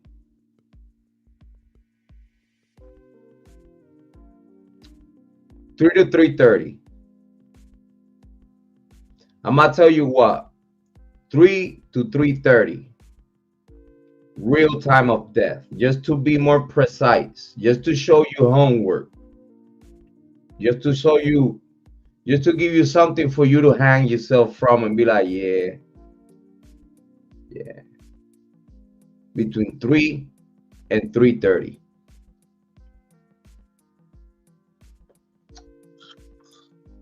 But by the time that order was taken,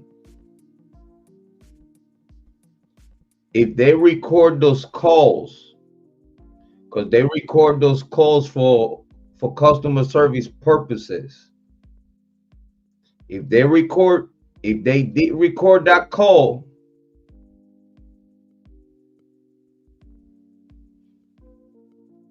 it might be a male voice that doesn't have nothing to do with Ethan. If they recorded that phone call where they order food, it's either a male that doesn't have nothing to do with Ethan, or it was Dylan Mortensen or Bethany. It was someone inside of the house that either after the killers left or while the killers were leaving, hey, order food from Santa cell phone so we could throw the time of death. We could throw it off a little bit. Act like they were still alive when they're already dead. Dylan Mortensen could have done that. Hello? Yeah, blah, blah, blah, blah, blah.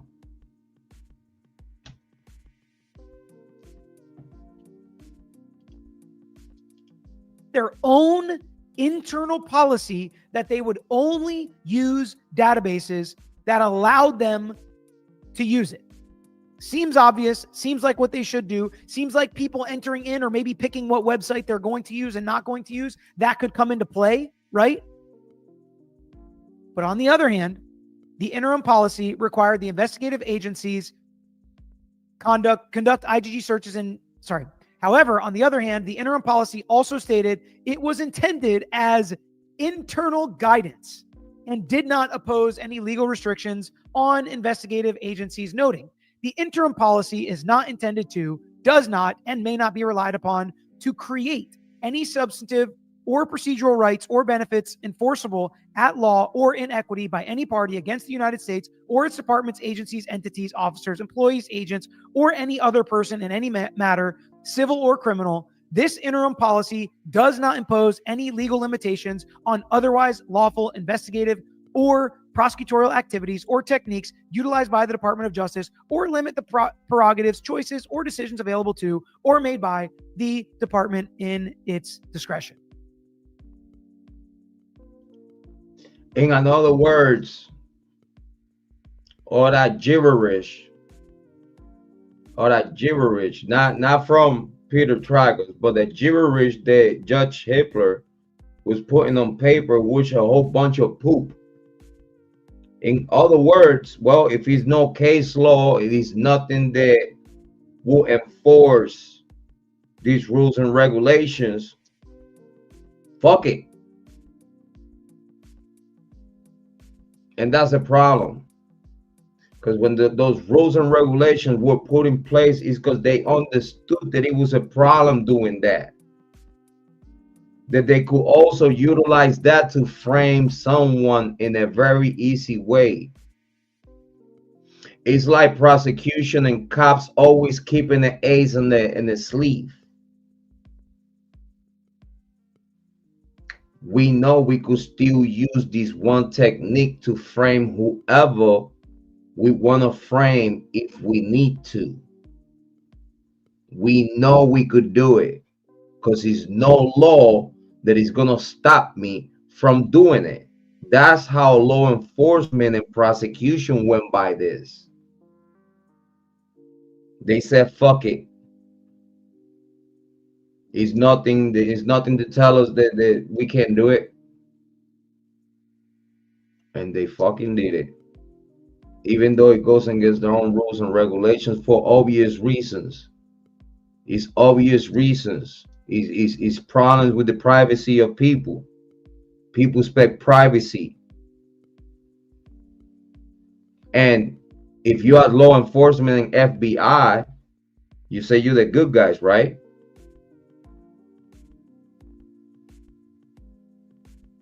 But then y'all want to act like superheroes and super fucking zeros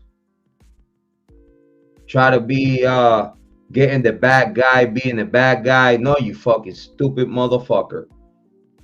Because if you're really a good guy, you're gonna catch the bad guys the right way. Especially when in this case, if you would have done the right thing, investigated right, you will actually done your job, the obvious suspect could have became the real killers, because you have blood to confirm that they were in that location, wounded after the killing.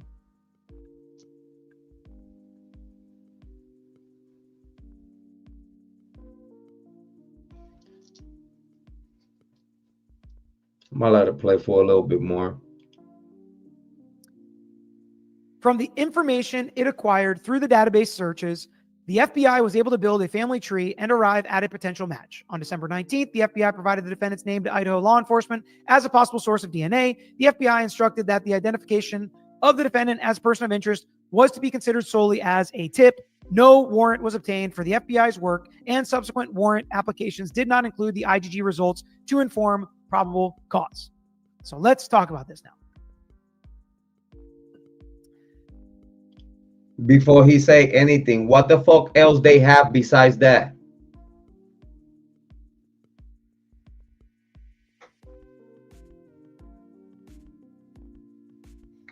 What the fuck else they have besides that? Nothing. Pure speculation. So, and this is where we get into the nitty gritty of legal arguments versus factual arguments. So, number one, the FBI has a policy. There are certain websites that allow FBI to use it, and other, or I should say, law enforcement to search it. Other ones that say no. Okay, that's number one. The FBI has an internal policy that says only use the ones that say we can use it. Don't use the ones that say we can't. Why do you think they have that internal policy? Right? And I think we can ask that question. Why do you have that internal policy? Well, because we're trying to protect people's rights and respect people's privacy. Okay. But they also have a qualification that we can break our own rule if we want to, and we're not trying to add to what anybody's rights are. So therefore, they broke their own rule, and the judge finds that that's okay. They're allowed to break their own rule because policy does not become law. And there's a couple different ways to look at that. Number one, we can look back to the Sarah Boone case. And if you remember, we talked about the Miranda cards. If the Miranda card of the law enforcement agency is not perfect, it does not create any additional rights for a defendant. The rights are what the case law says, what the statutes say. So I understand it from that point of view, that you create a situation where you're trying to create best practices, but you don't necessarily meet those best practices. It does not mean you violate the law or somebody's constitutional rights. And that's what we have here. So what I will say is, I hate it.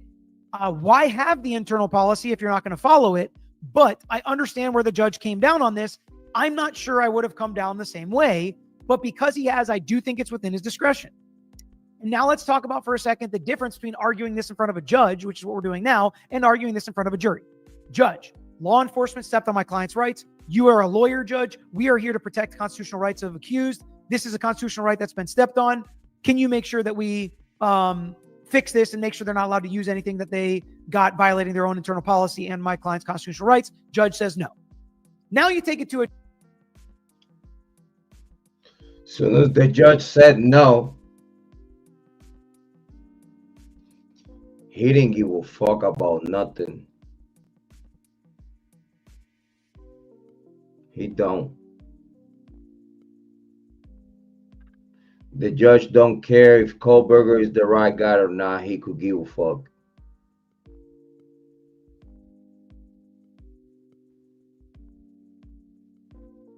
What they know is that they have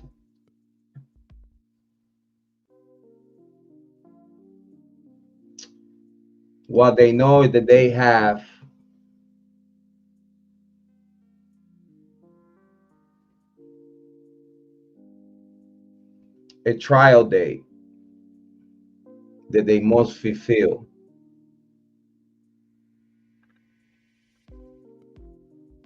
Judge knew that. that even though he was passing the hot potato to Ada County,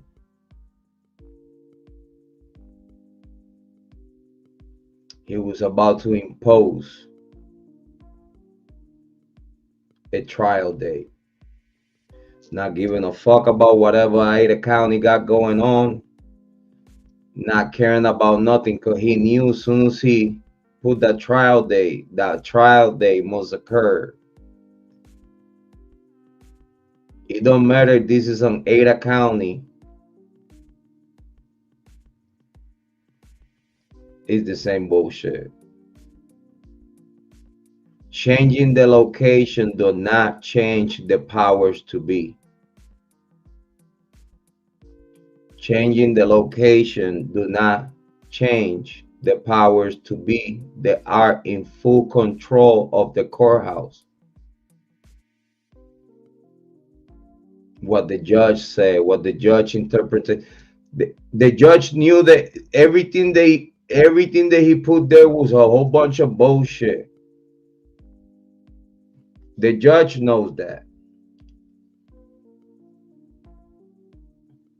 He know.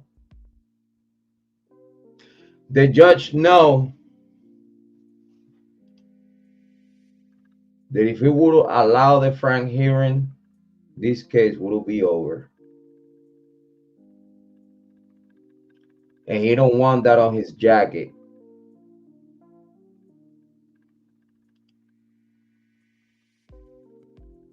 He don't. Because don't forget that the judges get appointed. They get appointed. And in the same way they get appointed, they get taken down from power. He don't want that. If you ask me, Judge Hippler is compromised. Because he knows if he don't follow the rules of the Greek community, he's gonna lose his job and probably lose his life. He don't want to play with the big boys. He don't want to face the music going against the Greek community and the University of Idaho and his own fraternity. They will expel him from his fraternity the same fucking day. It'll be over for Judge Hippler. If he would have granted a frank hearing, his career would be over. Because after the frank hearing, case over, y'all played dirty. Listen, they would have brought out all the way from the beginning of the investigation all the way to where we at today. It would be a wrap. All the red flags of all the fucked up shit they did from the very top, allowing Dylan Mortensen changing her alibi and all this other shit would have come out. It's so many inconsistencies and fuckery in this case that if the judge would have allowed Ann Taylor to put everything on record, would have looked so fucking bad for the prosecution and the state. A lot of heads would have rolled. They can't let that shit happen. Of course not. You know why? Because they don't give a fuck about the victims. They only give a fuck about their own kind that is still alive. They only care about the living. They don't care about the dead. Within their own community, it's doggy dog. Either you kill me or I kill you, and whoever dies is gone. And they will still prevail. Because they people in power, family members in positions of power. And even if it was none of that, but just because they were students of the University of Idaho, is enough grounds to save their ass. I want to appreciate everyone that was here today. Amy Conway, Kathleen, Batwood, thank you so much, so much appreciated. Thank you for your conversation. I want to appreciate Peter Tragos for his great analysis. I just wanted to play a little bit of it just to make sure that it's him telling you that is privacy expected when you go to those sites. Is privacy expected when you live in Pennsylvania and you put the trash in your trash? You're not expecting the cops to come and snoop around your trash, because you're expecting only the garbage people to manage your trash, not the cops. And they say like, oh, it's because they don't want other people to pick up other people's trash. Shut the fuck up. Shut the fuck up. Who the fuck you think you're talking to? We're grown people here. We're grown adults. You can't treat us like we fucking kids, that you're gonna say anything and we just gonna say yes to whatever you say. You must be delusional or something, thinking that we don't know where you're coming from. And again, as long as YouTube and YouTube team YouTube keep understanding that my heart is with the victims, and everything that I say here, harsh or not harsh, I'm not talking about harsh reality. Big shout outs to him. But if I'm saying stuff that it irks your bones, I'm only making you feel in the same way I feel.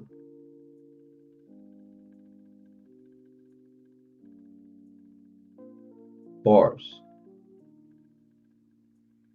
Believe in yourself, because I believe in you. If I did it, you could do it too. I ain't nothing special. I believe that you're gonna take the best decisions in your life for yourself and for everyone around you. As always, your favorite brother, your mother's favorite son, the black sheep, the host of the most, team to the tango, Gene to the Django. If not the best, but one of the best in the true crime niche.